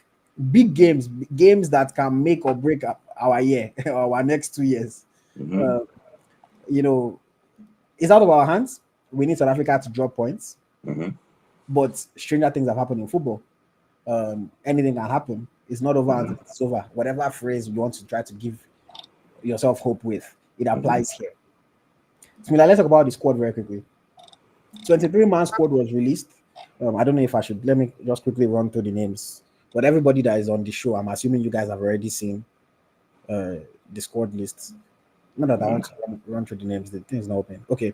Goalkeepers: Stanley Nwabali, Amasubasu, Gadiba Adeleye. Defenders: Felix Agu, Bruno Osai Samo, Ajayi, Ekong, Basi, Frederick. Midfielders: Iwobi, Ndidi Onyeka, Alassane. Forwards: Moses, Lukman, Arukodare, Osimhen, Murphy, Desas, Chukwueze, Akwa Adams, Olusegun. Since the squad was released, unfortunately, Osai Samo had to withdraw from the squad. It was replaced by Zaidu Sanusi. And unfortunately, we also had Cyril Desas withdrawing from the squad, replaced by Chrysanthus Uche. Felix Agu is also not going to be part of the squad because, I did my video that I posted yesterday. He did the MRI today. His club has said he suffered some big medical term in his ankle, and he's going to be out for several months. So even as we're looking at it, Agu is now a doubt for the AFCON in December. Smilai, with the current squad, the unfortunate injuries that we've had before the squad was announced and the unfortunate injuries that we've had after the squad was announced, how are you feeling about the current selection? So in fact, it even makes it hard. It makes it that if we go to qualify for this World Cup, we'll do it in a very hard way. So, things that just, remember the last window, after like 10-15 minutes to the first game against Rwanda, our star boy got injured. It's just that it's happening at this time. I don't know, maybe it's been a Republic Juju that is working, or the Africans are the ones that are consulting their gods. See, it's so bad. It's so bad. And now we are named in that defense line. Thank God that they are bringing Sanusi a natural left footer. But the issue is this: there's no natural right back in that team again. Because I was thinking that if Felix Agu could recover, he can play as a right back. But now we have to make do with this guy. What's he called? Benjamin Fredericks. And if Benjamin Fredericks now got injured, who will play right back? Hassan Yusuf. Because I don't think it can get worse like this for Nigeria. Now, people are talking about that. Okay, why can't we bring Ismail Sadiq Bende to come and replace Agu? Yes. I think the coach did not want to toe that line. Is Agu going to be replaced though? Do you think they'll replace? It's because it's already Monday. I don't know, maybe clubs. It's already open. Yeah, it's already open. But AyoT, if you were to call a defender, who would you call to play a right back? It's probably the only available option is Chidozie Awase. To play right back. That's the only available option. Who else is actually there that we can call? Ebwe. No. Eh? Ebwe, someone say Ebwe, Empoli. Ebwe is not. Ebwe is not. Ebwe is Or just enjoying his life with Empoli. It's not competing. It's not even Kingsley, playing. It's not even Ehizbwe, playing. Eh? Ehizbwe. Ebwe got immigration problem. He cannot play for Nigeria. Hmm. What do you want to see? So they should go and buy banners like South Africa again. Where would you get passports from? Hmm. You know, except you want to forgo the passport that Dutch that is using. Hmm. So we see IoT. We don't have players. We don't have Trying players. to We are think just of which other right back I can think of. IoT. You will think from now to tomorrow. Who do we have? IoT, you said it here that this team is not as good as what we think. Oh. See, we have to humble ourselves. 2 players got injured. No third option. Somebody is mentioning that Billy Collins. I don't know this person. Jamil Collins is not even thinking about that. So IoT, who can play the way it is now? Maybe Simon will play right back. Simon. Oh, Simon. Moses Simon. there's a chance. So IoT, that is it. IoT, that is it. We have big problem here. There's nobody to call. There's nobody. They should call this guy Godzilla Polo. Apollo was no. You know if you cannot get called up. So I've checked it from Italy to everywhere. There's nobody. But Ekpolo is playing Conference League. He played well in their first game. I see if that was it's just once. If national team is now like Apollo, that means that we're in trouble. Somebody said that if you go and call Shibuke He's not going to play right back now. He's not playing right back. He's not playing right back. What's playing at Poguma? I don't know. Poguma is not even playing regularly for FM. Yeah. He's not playing regularly for FM now. So right back from Italy and Verona. Okay, because somebody is mentioning Olaino. She go and play with his brothers. She go and play with his Olaino don't injure Tete now. You should know this. Maybe we can go and borrow Michelle. I don't say. We should go. You don't go up again. So I was looking at even South African League. Maybe we can get a defender there. There's nobody. See, look at our age grade now. There's nobody to call. At least knowing there's issues like this now, England will call a player from under 21. There's nobody. We're in deep mess. What is it? You go and call Tamino and then someone. Ismail Sadiq is like the only option, Sha. It's the only option. But I don't think he will get visa to South Africa. So I don't know maybe he's going to South Africa because. Why wouldn't they give him visa now? No, I'm just saying that I don't think he's going to play forever now. I saw him with his girlfriend, when they were playing Champions League. He was sitting, I think he was sitting, maybe Boyle. I don't know. In the stands, watching the Champions League game, so I don't think he was playing then. Somebody said that KZ has still about species. The guy, KZ Godsville. Is he a right back? Is he a right back? I'm trying to think. He played, his last game was against Nwabali. Yeah, he's a right back. He plays in Stellenbosch, so he's already in South Africa. 26 years old. Maybe we tell the coach to call him. Just to cover, just as an option in case. As an option in case. We don't have players for IoT, so I don't think we will replace Agu because they will have set ticket to them now. Most of them are in Johannesburg already. Even our own very good friend Kelechi is already even on his way. So I think that majority of players should be on their way too. So maybe probably they will get KZ to play, and when they get Nigeria, they will bring the -6 I don't know. Maybe we have, but we don't have a right back, and I think they will target our right back position, but then Republic especially. Somebody said that Mujahid Sadiq, he said center back is on the right back. That one wants to play for Nigeria. We'll have to wait and see what happens. But okay, enough of our squad problems. But let's look at the game against Lesotho. We are 4 days away from the game. We're recording this on the 6th of October. 4 days away from playing Lesotho. It's like recent form. of both teams. Lesotho have 3 defeats, 1 draw, 1 win in their last 5 matches. Mm-hmm. Their last win rather was a friendly against Angola. And Mm-hmm. I'm excluding Kosafa Cup for this conversation. Mm-hmm. They are currently 5th in our group. They have only 9 points.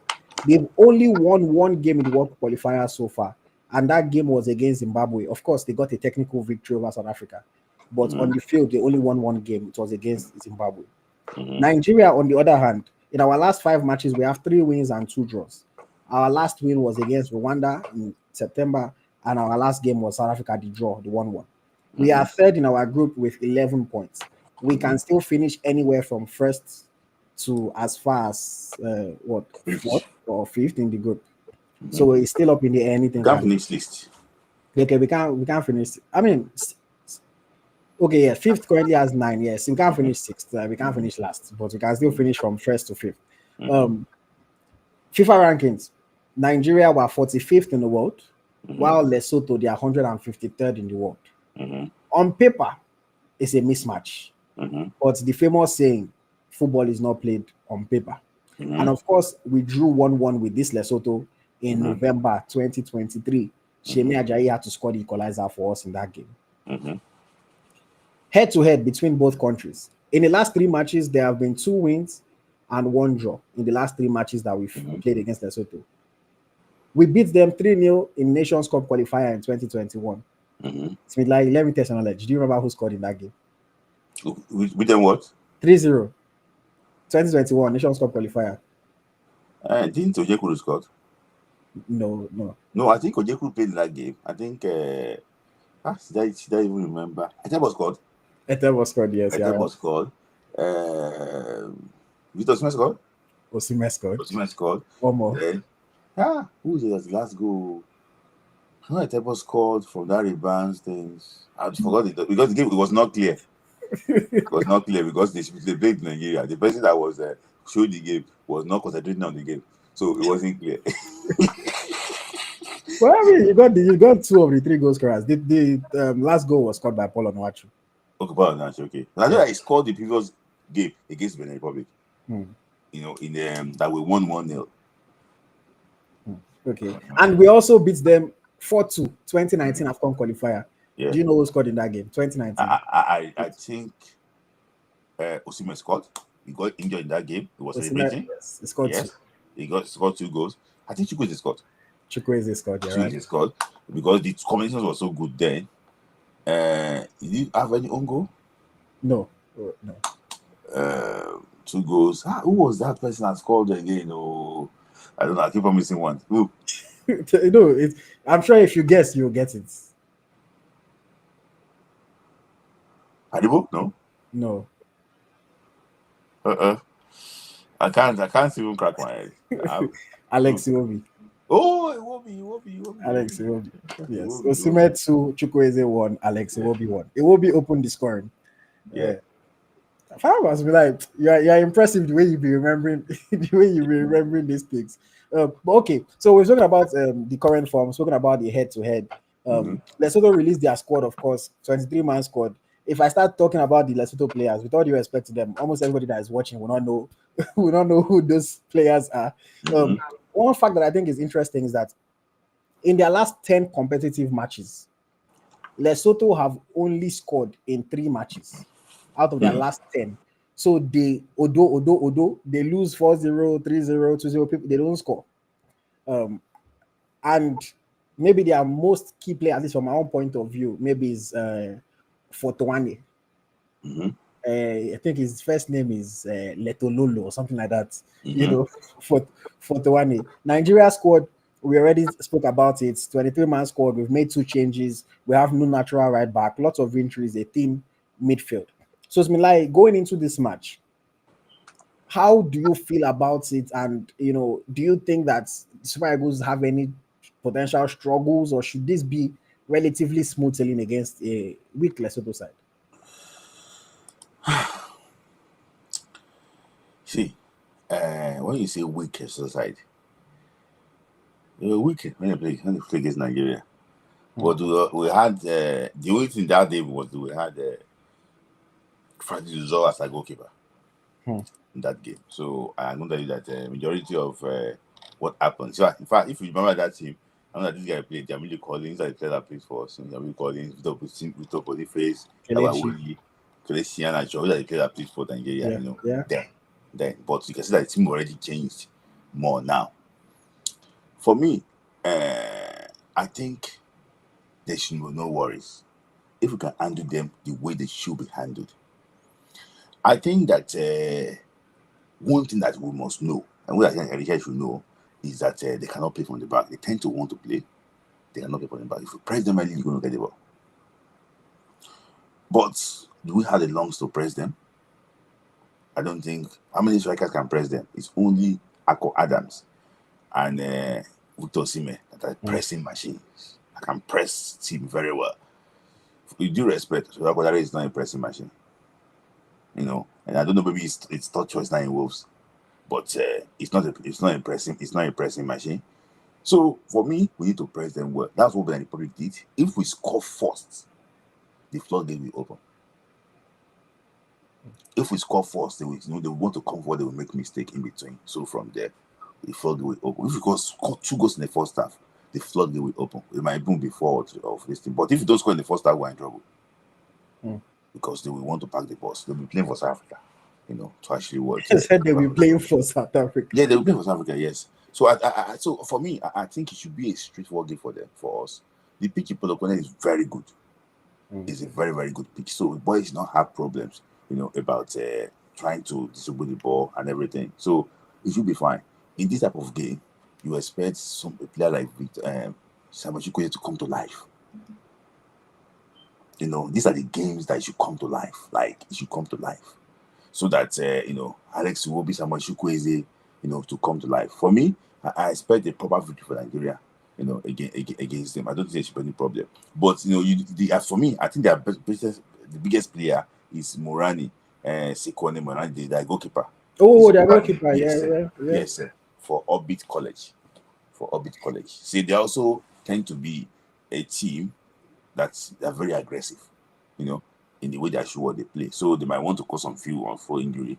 And the referee that they are bringing in to ref the game is the one that ref Nigeria against Rwanda in Uyo. So it's a nice man. It's not a card-loving referee. It's a nice man. So I expect to allow the game to flow probably tomorrow. On a Friday. So I don't think we should be having problems in this game. But I just don't want them to get any hope of getting a result in that game. We should kill them and kill them very well. And take it into that final game. Let's have a tense final day. Yes. Let's not drop points in this game and think that everything is gone. So I think when I was thinking of key matchups, for me, because you mentioned that goalkeeper now, what I highlighted as key matchup was Morowene versus Osimhen and Lookman. I think that we're going to have enough opportunities in that game. Their keeper has to be on his best behavior, otherwise the floodgates might open, like you rightly said. We've been creating decent half chances. I think that against a team like Lesotho, we should be able to create some clear-cut chances. We should be able to provide ourselves with at least like 6-7 opportunities to score. Naturally, you're not going to score every chance you get.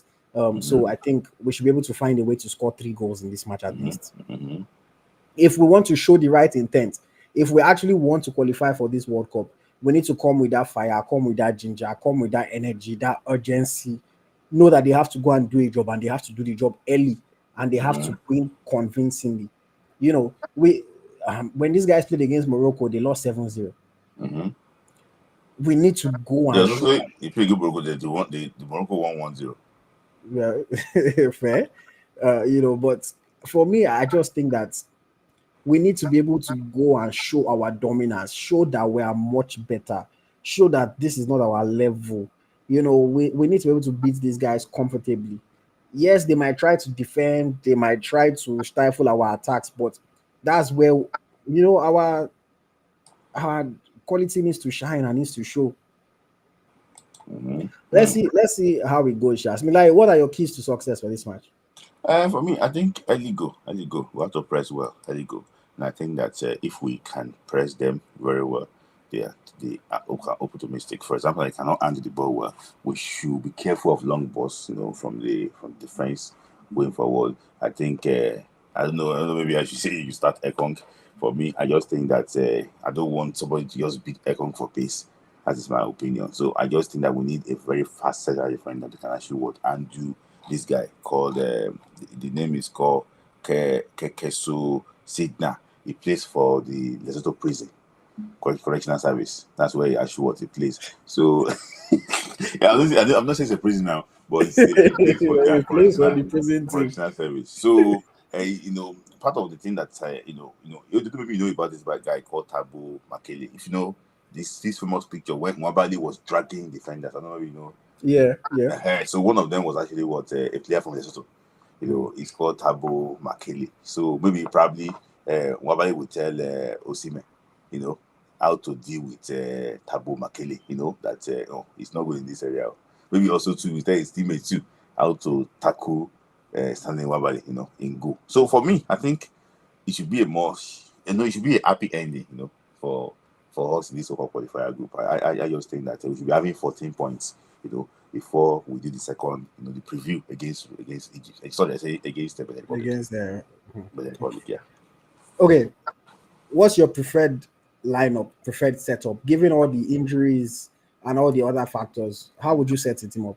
See, this guy, 4-4 is written clearly on this game, and I tell you, based on the number of players that she was called up, so based on calling 4 center forwards players, I think that 4-4 is written clearly, on this, and I can tell you clearly that it's going to be a 4-4. So if I'm to select based on the players being called up, I think Stanley Nwabali is going to be in goal as usual. I think right back is going to be Benjamin Fredericks. We don't have any option. I think I'll go for Semi Ajayi and Kevin Bassey. In that defense line.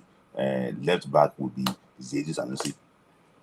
In that player, because I believe he's got pace and can actually run. So you think even though Bruno was called up first and Zaidu wasn't, you think Zaidu will still come and start? I think when they do play in training, they will bench Zaidu. And for me, Bruno is not. It's not. So I think in the midfield, I think, I don't want him to play that way, but he's going to play that way. It's going to be Wilfred Ndidi and Alex Iwobi, because he wants to get the passes in. He wants Iwobi. And I think that he will play Tamashukwueze. And I think he plays Tamashukwueze, Lukman, Simon, and Victor Osimhen. Chukwueze right, Simon left, Lukman Osimhen together. Yes. So maybe, God forbid, maybe if things becomes very tough, which I believe that it will not be tough for us, I think we can bring someone like Tularo Kodare again. It's his go-to man, when things actually were tough. It's Tularo Kodare, yeah. So Tularo Kodare, and who was again? Terry Murphy is there. So for me, I think Tularo Kodare is his go-to man. So, and don't forget, this boy can also play a very important role.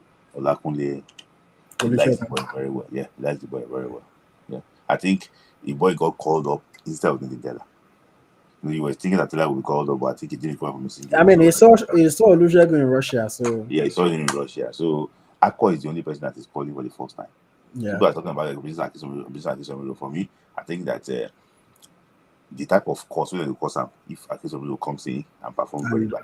Look at Uche. The hype of Uche, and you have won them. Uche is not even. I don't know what is telling me here that Uche bring midfield. Uche, with what you already know that Uche is not the midfielder.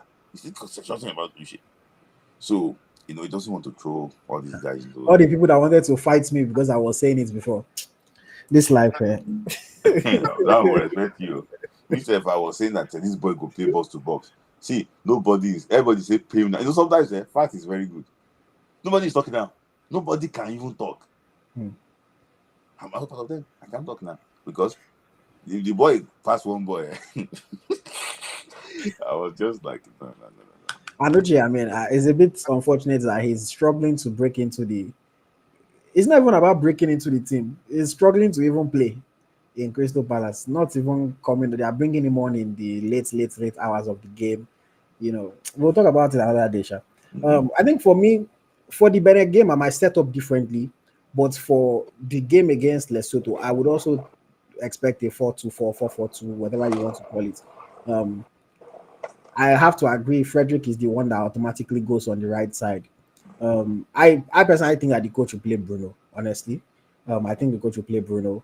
In defense, I think he would go with Calvin Bassey and Ekong. Not because I think Ekong is better than Ajayi, but because I think you kind of have to manage Ajayi. You know, That you since managing there in 2 games. Let him get into and go back. See, I'm just joking. yeah, I think you want to manage Ajayi because if Ajayi can only play one match, I would rather he plays against Benin if he's only available for one match. So for me, I think against Lesotho, where I know that okay, we're supposed to be more comfortable, more possession for sure. They're not their counters are not as dangerous. I'll probably just say okay, let him just rest. Because Ajayi, if he plays one match, he will injure again. That's what happened in his club. Mm-hmm. He played one match, he injured, he missed another 3 weeks. So Ajayi is very fragile right now. So I think we'll just manage him 15 minutes or 20 minutes. You can bring him on. But I'll probably go Basi Ekong just for that reason. And left back, I think Bruno. Midfield, Ndidi and Alex, it will be. And then, like you said, Chukwueze Simon Osimhen Lukman. I think that's the most obvious. If the coach does something else, I'll be a bit surprised. But yeah, I think that's the most obvious. Off the bench, of course, Aroku Dare is probably the first choice striker off the bench. And maybe you can bring on, I don't know, maybe an Uche at some point. If we're winning the game comfortably, maybe he can give Ako Adams his debut. Yeah, that's pretty much what I'm expecting. But yes, I score prediction. Somebody said Ajayi can play as right back. In fact, it's like we want to even tear his hamstring finally. See, that's why we're saying we should manage him as centre back. He wants to put him on his side. Says you and play right back. It's like So we want to tear the hamstring finally. Score So I want to prediction. ask you a question, AyoT. Are you not worried about Bruno Imechi? He's not getting playing time. in Olympiacos. I think the last game he played was against Africa. Yeah, he's not playing Olympiacos. Yeah, he's not getting playing time. I think he has played one game this season or two. I'm not sure. Mm-mm. Yeah, he has played one game. He has played 9 minutes this season. 9 minutes. Yeah. He has played 9 Yeah. minutes this season. And which game do you want to fight again? I think okay, well that was crazy. I think the guy does not have to be called up again. For now, he's Okay, no, I'm wrong. He has played 99 minutes. 9 minutes. 9 minutes in the league and 90 minutes in the cup. Cup, Greek Cup. Yeah, they played him in the cup. Yeah. Yeah. So he has 99 minutes this season. It's a bit worrisome. It is honestly a bit worrisome. I mean, the thing is that he was never going to be their starter. Like, he was always going there to compete with Francisco Ortega, their left back Argentina player. That was always the thing. He was going to compete. But I hoped that he would maybe be able to displace him or at least put up a good fight. But so far he seems to be losing the fight terribly. And yeah, it's unfortunate. It's unfortunate. Worried about him, yeah. Okay. Boss Milai, what's your score prediction for this game? Lesotho. I think a traditional 3-0 or 4-0 victory. I think these Eagles might just. I think 4-0. Let's be like I say 4-0 victory. I hope there will not be any rush of blood from Nwabali. And also too, I just hope that we are keeping our yellow cards very well. Basi is still not free of yellow card. If he gets yellow card against Lesotho, he will not play against Benin. Will not play against Benin. And if Nigeria qualify playoff, which is most likely, I think you have to carry the yellow card to the playoff. Right. Lukman too is on a yellow. Lukman too is on a yellow. It's on yellow, yes. Yeah, Lukman too is on a yellow card. So he will be on a yellow. Yes, it's a yellow card too. Iwobi is on a yellow as well. Yellow card too. Majority of our teams are yellow card. Our person on yellow card. Indeed, he's on a yellow as well. Mm-hmm. So almost anybody, if you get the yellow, you are going to miss. I'm trying to see who else is on the yellow. Yes. Indeed, who else? Ismail Sadiq is on yellow. Mm-hmm.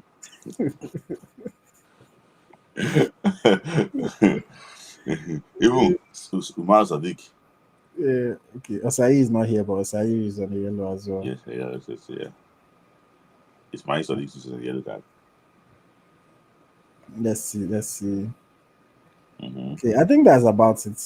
I think those are all the players that are on the yellows. Mm-hmm. But half of the starting 11 is on yellow. Mm-hmm. Okay, we'll see how that goes. Hopefully, we don't have to worry about that. And I mean, I think I'm going to go with 3-0.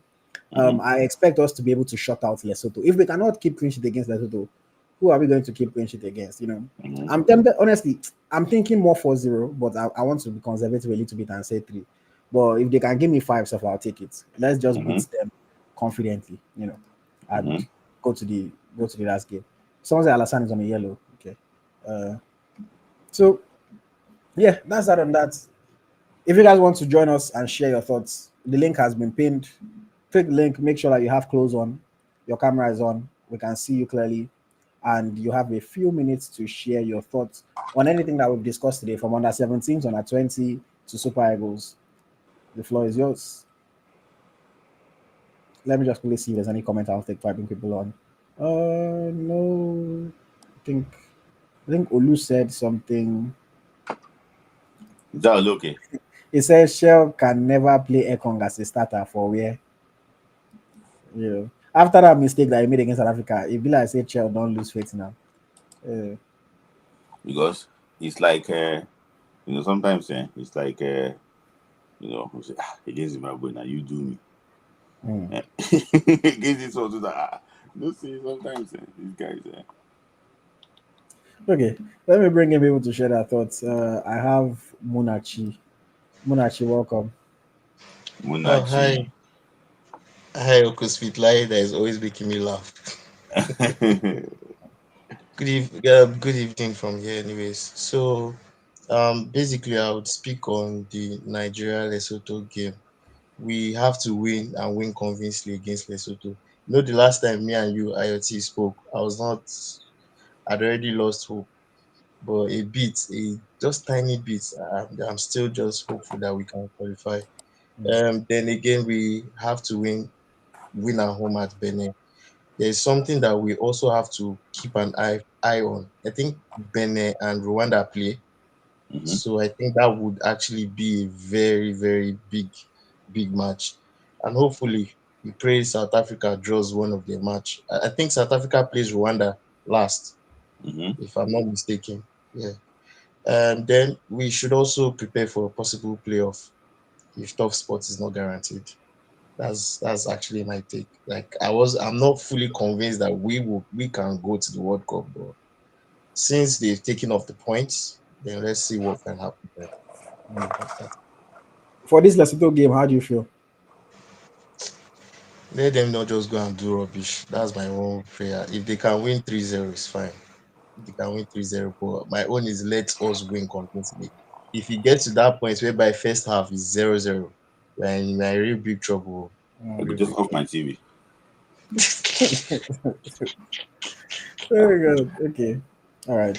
Thank you, Munachi, and always nice to hear from you. Thank you for always finding time here. All right. Okay. So Munachi said, "May they just go win, Sha. May they not stress us too much." We have Victory. Victory, welcome. Hi, Victory. Good morning. Good morning, Sulai. Good morning, AyoT. Yes. It is well with Nigeria, and everything is just happening this October. October, this is our birth month, our independence month. So I would also quickly wrap up with the under 20. Like I was just switching through my Google Chrome tabs. I was joining your live show, and I was also watching the recap, like the highlights of their matches. Understand?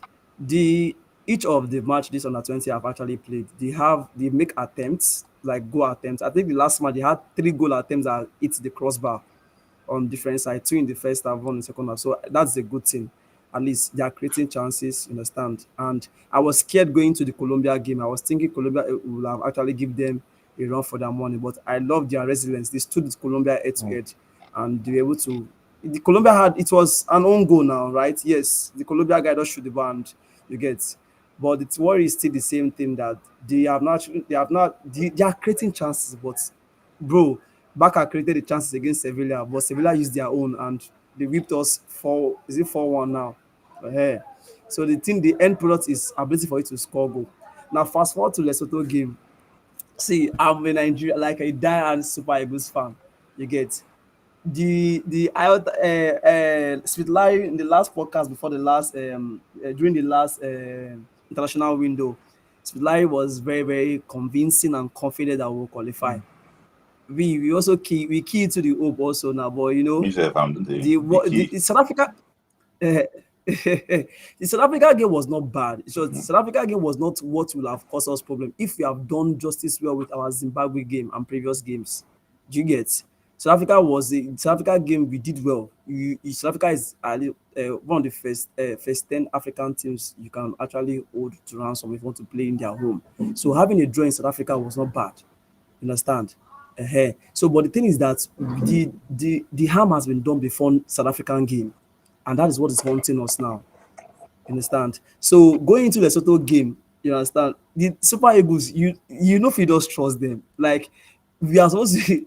We are not like I don't know the last like this string of hope we are holding on now, or thread of hope we are holding on now, is for them to win these 2 games, and winning the 2 games itself does not even guarantee us automatic qualification.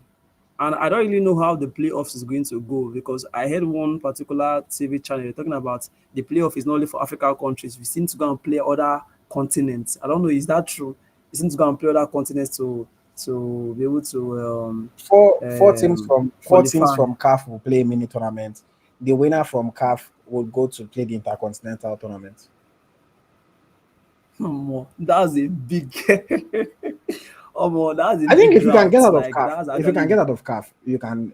The intercontinental, the teams coming from from the other continents are not strong. But again, if you are there, then also means that you say if you're not that strong. But yeah, the from now. the other continents, the I teams mean, there, South America, CONMEBOL is bringing Bolivia. okay. I think from CONCACAF, I think it is who is he Haiti or who is coming from CONCACAF? Most And likely Oceania is bringing New Caledonia. New Caledonia. So So it's I a think tough one. yeah, from CONCACAF, I think it's Curacao or Haiti.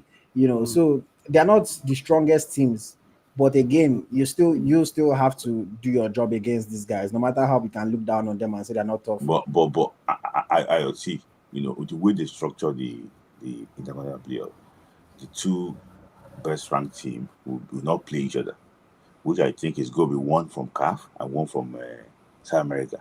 Yeah, So for Yes. me, if playing against the Plumbers from New Caledonia, and in fact, if we go to the playoff and we cannot bring New Caledonia, we cannot use Shanti to beat New Caledonia.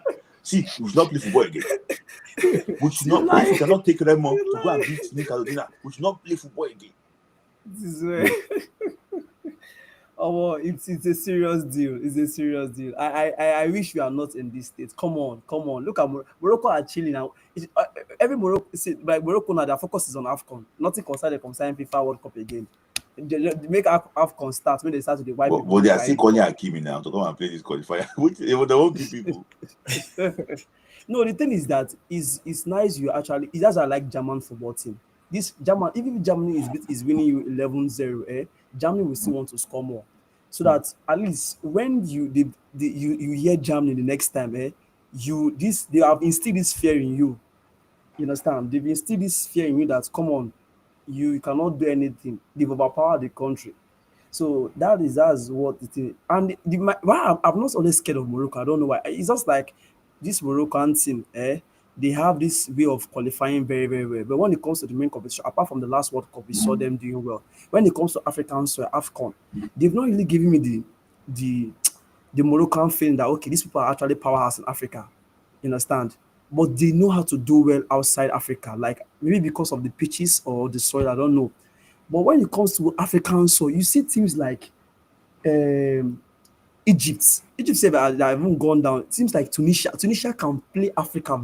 Like Tunisia are very good when it comes to playing African teams. They are very good. So I don't understand how this thing, but it all boils down to football and everything. Understand? But the thing is this: is there a possibility? I don't know. I'm just saying, is there a possibility we 1 can minute top this and group victory. again?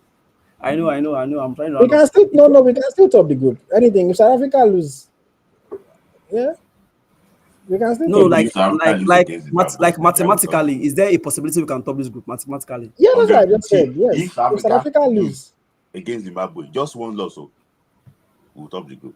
yeah, if South Wow. Africa lose, we are there. Just one loss. If South Africa did not, if South Africa lose against Zimbabwe on Friday, did you forget the World Cup? Yes. Wow. Wow. So So anything can still happen. let's We can still finish anywhere from first to fifth. all right now. All right, let's keep our finger crossed and let's keep hoping. If Yeah. the God of Nigeria will actually smile on us this time. That would be very good. Thank you, All right Victory. now. Thank No, you. thank you for bringing me in. I Today, really appreciate you it. know what I'm happy about, Victory. Today, your No, internet just works smooth. I don't even know. No breakage, no nothing. We can hear you, we can see That you. means I will beat Oh, Lesotho. amen. All right, Thank you thank you so very much. much. Thank you so much. Okay, that was Victory. Victory, almost every week, Victory will try to call. Internet will hook, audio will not hear or something. Today, everything just works smooth. God is alive. God is working. Okay. I see. Do you Okay. think that? Sorry, sorry, guys. Do you think that it's even fair in our group? We saw Seychelles, Sao Tome donating points to people, and the one I was meant to be donating points is the one FIFA is giving points. Lesotho. It's funny because I was thinking about it like because I have some friends that are from Cameroon. If I was in Cameroon shoes, I'll be more pissed off than I am right now. Because Cameroon, their group is Cape Verde, Libya, Angola, Mauritius, Eswatini. As a Cameroonian, when you see that group, you feel confident that you should be able to top your group without too much stress. And now Cape Verde just need 1 point to qualify. Yeah. Cameroon will probably finish second and go for the intercontinental playoffs. But if they're not mistaken, Libya can even No, take that spot. no. If they have a very tricky game at home against Angola. So it's like if I were from Cameroon, I'll be more upset that look at how if we imagine we're in Cameroon's group and we cannot qualify ahead of all those countries, that's when I'll be even more pissed off. But at the end of the day, Omar, let's hear what Sports Ghana has to say. What the part that is paining me is that Ghana has qualified. That's the part that is paining me. Now if they win I'm their even next happy that we will not be part of the playoff because if Ghana is there, we are not going. I don't like Ghana to play in Ghana at any level. Even to play the under 17, I don't like to play them at all. Yeah, but welcome, Sports Ghana. Thank you for joining us again. Oh, all right, man. How you doing, guys, man? Man, so let me start from the under 17. Well, I posted that stuff. I'm like, at least we should look at it that we're playing every year. So what we don't want to do, what we always like to do at the last minute, FIFA is forcing us to do it every year, even though we're still doing it at the last minute. Like Nigeria is never going to have a standing on the 17 team for 9 months of a 12-month calendar year. We can never do that. We will only gather them maybe 1 month, if you're lucky, 2 months before the WAF will be. And if we keep doing this approach, we are likely never going to come out of WAF will be easily. Like it's going to be hard. The only luck we may have is if the people that keep qualifying. Let's just pray. Because I listened to what you were saying, but the only way you can add one spot is if your reps go to the AFCON and win it. So North America, it seems unfair that they're going to, not North America, North Africa. It seems unfair they're going to have 3 out of 5. But if you look at it, they've won the last 2, I think. No, the last Whether one. Mali won. Yeah, they won the last one. They made the Senegal. final in the other one. and Jamaica, yeah. lost in penalties to whether Senegal or Mali, one of them. Yeah, so again, Wafu A won the other one. So I can see why they will always do Wafu A3, North Africa 3, So if let's pray Cote d'Ivoire or Ghana go and win, then they can give us one slot and take a slot from another place. I think that's how they explained it. That's how So they that they will explained not it. do it. No, they will do it. They'll do it. If Cote d'Ivoire or Ghana wins, they'll do it. The next I'd one rather we'll submit 3. Wafu B yeah. will submit 3 and Wafu A. If Except I maybe Wafu A doesn't win it. Except maybe they will take from Wafu A and say, okay, because I think these are the only people that are bringing 3, not Africa and Wafu A. They are the only ones bringing 3, and I think it's because they just won it previously. Centralist and Kosafa. Centralist, Sekafa, Kosafa have 3 as well. they have 3. Wait, so you mean South Africa, Angola, and somebody will bring 3? Yes. Angola, South Africa, and Mozambique. And Mozambique. That are going? Yeah, Yes. from Kosafa. Oh, this is real. There's more to it, too. See, But so they would for argue real? that Kosafa has like what, 12 teams or something. And they're Yes. bringing 3. Yeah. West Africa has 15, 7 plus 6. What about Sekafa?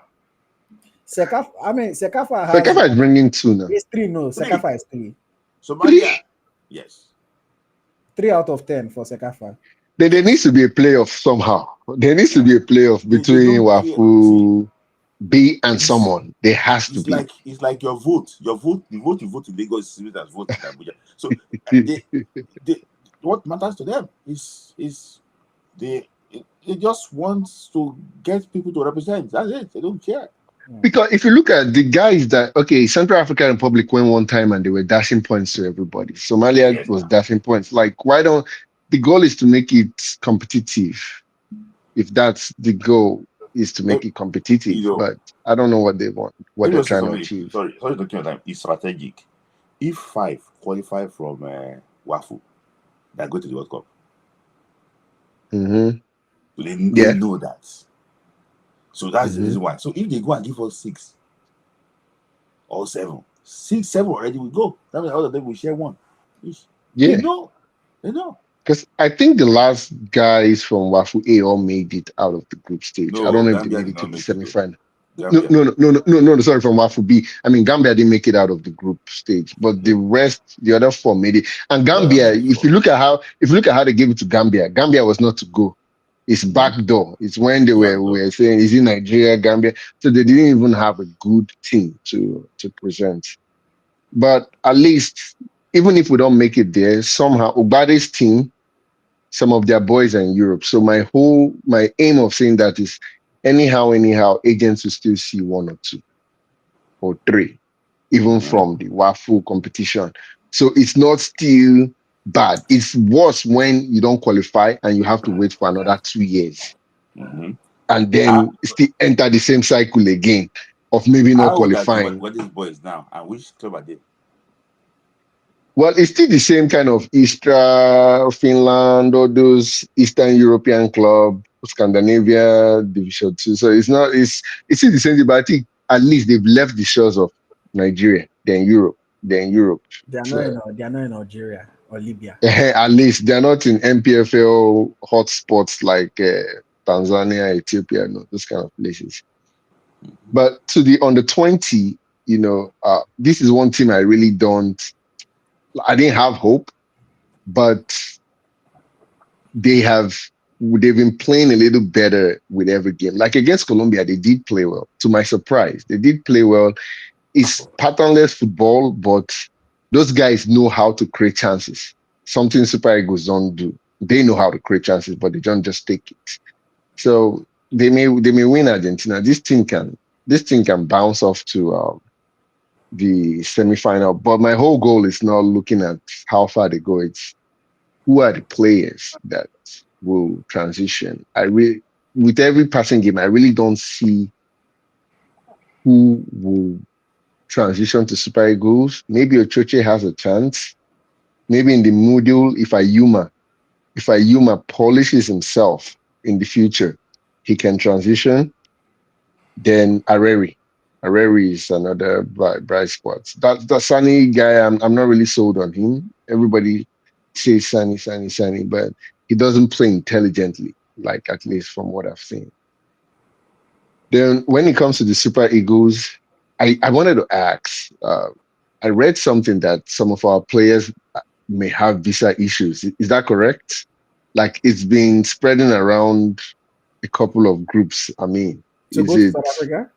Yeah. I'm hearing that their visa is actually expiring on Wednesday, so a couple of players may be stranded. I don't know. Like I saw that. I don't. I Yeah, personally I was okay. I'm like I hope that's not. I just hope that's one of all these Facebook rumors people start maybe, off with. maybe. Yeah, but the team is depleted when it comes to the Super Eagles. The African and similarly, you said we'll be going to the playoff to play Curacao and all those things. Have you seen if you go to the page where FIFA does um, player change switches? Mhm. That page is dominated with Curacao changes. Like Yeah. a lot of players are changing to Curacao. It's like they smell or feel something on the air that they can make World Cup. You And know some me. of them are some You know good me. players. If even myself, I feel change to Curacao tomorrow. You know me, say we go beat. No, I'm not talking about the New Caledonia. New Caledonia. No, it's New Caledonia. No, New Caledonia. Those ones are it's Curacao that it's in. I think they're in. CONCACAF. Yeah. They're in Concacaf, so they have their feelings. A lot of their players are changing. Like, yeah, we can make playoffs. So let us. But I believe if we qualify, it's a big if because Burkina Faso is really the team that will push us for that fourth spot. I can predict the three guys that will qualify. The first three, Gabon is in. Um, Cameroon is going to be likely in. I know they have a tricky game, but it's at home. They're going to win Angola. Angola has really nothing to play for. And then I think Congo DR will definitely make it. So it boils down to that last spot between Nigeria and Burkina. And yeah, I just hope we score high against Lesotho. So yeah. You know the African, because you mentioned change of association. You know the African change of association that recently that I found interesting. This goalkeeper Alban Lafont, Yep. former teammate of Moses Simon, has now Yeah. switched to Ivory represent Coast. Ivory Coast. I think he's a Yeah. very good goalkeeper. Not very good, I mean, but he's a good goalkeeper for African standards for sure. Yeah, he's decent. He's been invited once to French team, although he didn't keep or Yeah, was it so friendly and he played. Yeah, so he's that one pretty I good. think will be interesting. Well, yeah. It's So, pretty. Sports Ghana, how are you feeling about it? So, comfortable victory, or what are you thinking? I posted something. Most likely you didn't see it. Everybody shouting 3-0, 4-0. With which midfield are you going to pass that ball to the attack? Is it the midfield of the current GM we Don't play have? from the flanks now. Don't bypass the midfield. Just play from the flanks. Which flanks? On the left, where we can cross regularly to to make it. Man, let if we see 2-0 from Lesotho, let's take it. My goal is win 2-0 Lesotho and then maybe win Benin 2-1. I know Benin will score in Rio. They must score. Normal Nigeria concedes in Rio. So maybe 2-1. See if we can bring Benin down. That's assuming Benin wins Rwanda. Bring their goals from No, plus assuming. 4. But Eh? it's not going to Rwanda. No. They should not win Rwanda. But I'm saying, okay, if they lose to Rwanda, yes. So we can catch them. So if they lose to Rwanda, no. Even if they win Rwanda, if we beat them, we'll be on the same point with them. We can catch Benin. Benin, our destiny with Benin is in our hands because we have a Yeah. game with them. But the issue is this: if they would beat Rwanda by a single goal, they will They play will on need a plus draw. 5. Yes. Coming to Nigeria, 17 points and plus 5 goals difference, at least 1-0. That means if you, according to your prediction, Nigeria win 2-0. 2-0, Nigeria will be on plus 4 goals difference. So Nigeria will now need to beat Just Benin. one Nigeria beat or two. Just one or two. Yeah. What 1 or 2 should be fine. But the issue is just that could just open that. If Rwanda needed a draw in that game, now I'm confident that they get a draw. But I'm just thinking that they cannot open up. They cannot really open up. They're going to get exposed. Rwanda is only a threat when they don't need anything, when they're sitting back. When they need something, those guys don't know how to play. You kill them. Like if you look at when we scored them, when they decided to come out, we had 2 more chances immediately. Any other in South Africa will close up the game immediately. Yeah. So that's why that last game against South Africa, I'm not even looking forward to. I'm not Rwanda, South Africa. I'm not really putting my mind on that game. South Africa will take them to the cleaners. Yeah. All right. But thank you very much, man. Thank you very much for always engaging with us. Yeah. No worries, man. It's always nice to hear from top notch. All right, guys. Man. Have a good one. All right. Okay. It's top notch. He understands the game well. I always like hearing from him.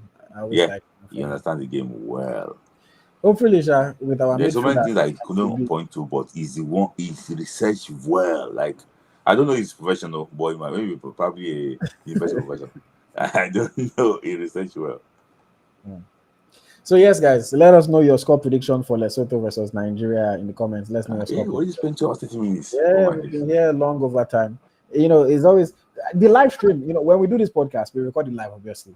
The live stream is always good when we run long.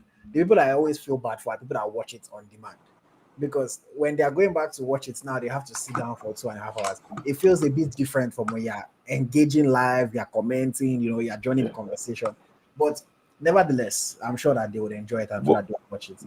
But I have a friend that normally watches this thing. No, some people do. Some people come, because I know some people complain to me that that is too long, which is that guy says that when he drives from work. So it's a long drive. He said from work, just put it there. So that is it. So and I say as soon as he's listening, he'll be monitoring the comment that he wants to comment that. That's all.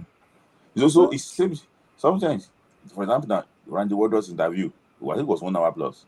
Yeah, no, it was 2 hours. Randy Ward was 2 hours. I was in the gym, I listened to it, and in fact, it made me even put some weight because it was really interesting. So I just keep editing. So sometimes this thing is not for you to sit down. If you are even driving, just listen to it and enjoy yourself.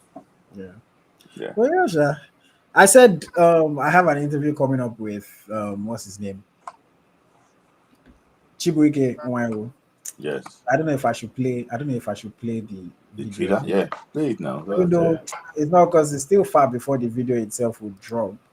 But you can build momentum. Let me see. Let me find the video and show you guys quickly. Chibuike Nwayo. I think I will just say it's the grace of God, because I never play a football academy. I never go to academy. I never play any NNA, or I think it's just grace of God. Just God sent someone to help me. My manager was having issues, so he don't want me to play Nigeria League in any way. I said to myself, I'm tired of begging him money like 10K, 10,000 if I want to buy washing soap, perfume soap. So I said to myself, I'm very, very tired of that. So I think I went out from his house. The only thing that scared me most was the journey, going to Maiduguri, going to Castina, that was the only thing I was scared of in the league. So I think I come here for a trial, but it's not easy coming here in winter. I'm not used to it. I never in snow before, but I think everything go well for me when I come for trials. What's the difference like between winning in Nigeria and winning in Nigeria? The difference is very, very. You don't say the difference. The difference. I think I give myself 2 years, 1 year. The goal I want to achieve is to represent my country. As you see yourself, you said you have a goal of representing the national team. Do you feel like you are ready? They call you today. So that's the conversation with. You just allow him to answer. No, you'll hear his answer in the when you watch the full interview. But his story was very interesting, very, very interesting story. Some things that are Was common. it like an Ayola or? Well, I mean, not as deep as Iwala zone. Well, that But was the box office. Iwala was fantastic. Iwala was fantastic. Yeah. Not as deep as Iwala zone, but there's some commonalities. Like you heard him say, like he had to be begging for his manager, quote unquote, for 10,000 naira to buy soap, to do all these kind of things. He had to run out of his manager's house because he wanted to play and his manager wasn't allowing him to play. So those are some commonalities, but some parts of the story are very different from what the typical Nigerian player goes through. The way he got to Europe, very different. Even though there was some controversy around it, but different. So it's an interesting story. It's about an hour long. We had some technical difficulties while we're recording towards the end, but we're able to finish the main questions before we had issues. But when you guys watch it, I'm sure you would enjoy it. After the international break, it will be available. And just to let you guys know, I know I've been promising many interviews. I'm still trying to schedule with Yakubu Aigbeni. I still chatted with him last week.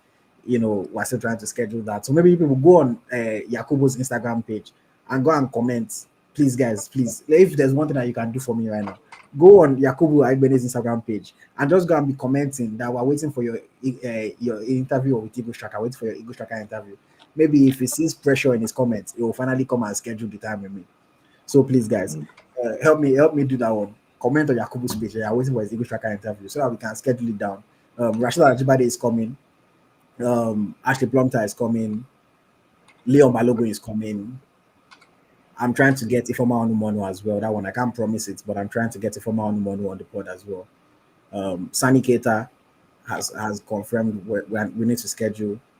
And so much more, and I would always try to give you guys as good content as I can. So stay tuned. If you are new here, you haven't subscribed. We appreciate you. But yes, I hope you guys have enjoyed tonight's episode of the Naija FC Podcast. Yeah. Man, it's a pleasure. It's been a long run. It's been like a final word from you. Yeah, good. Another good engaging. When we spend 2 hours like this, it's just like 10 minutes, 20 minutes sometimes. It's very engaging episode. Guys, like the video, share the video, the group chat. So share it to where the who and who actually was this, so that you can answer us, hear us out, and also will be able to assure what do the right thing. So thank you. Another wonderful listening. We'll see you again. Maybe probably the review of the game also, on Friday. Yeah, we'll be back after the game for sure. And we'll see how it goes. So thank you very much, guys, man. Stay tuned. Let him himself should end my interview. Well, all joking aside, maybe one day I'll talk to. I've interviewed Emmanuel May. I've interviewed Tochiko Nadi. So Mami is captain of the other 20. Are you going to interview Olise? Sunday Olise. If he gives me, the man knows me. So maybe Sunday Olise, it will be a nice interview because he likes to talk. Yes. He doesn't pull his punches. So I'll see if somebody knows Sunday Olise and can get me in touch with him. That would be a good one for sure. That would be a good one. I remember I wish I interviewed him now because I've interviewed him before and I don't want to interview. I'm talking about Samson Siasia. I don't want to ask him the same questions again. But I interviewed him 4 years ago. Things have not really changed for him. Yeah, things have not really changed. The interview then 4 years ago did not do as well. I know if I do it now, it will perform so much better. Yeah. Times have changed. The platform has also grown in that time.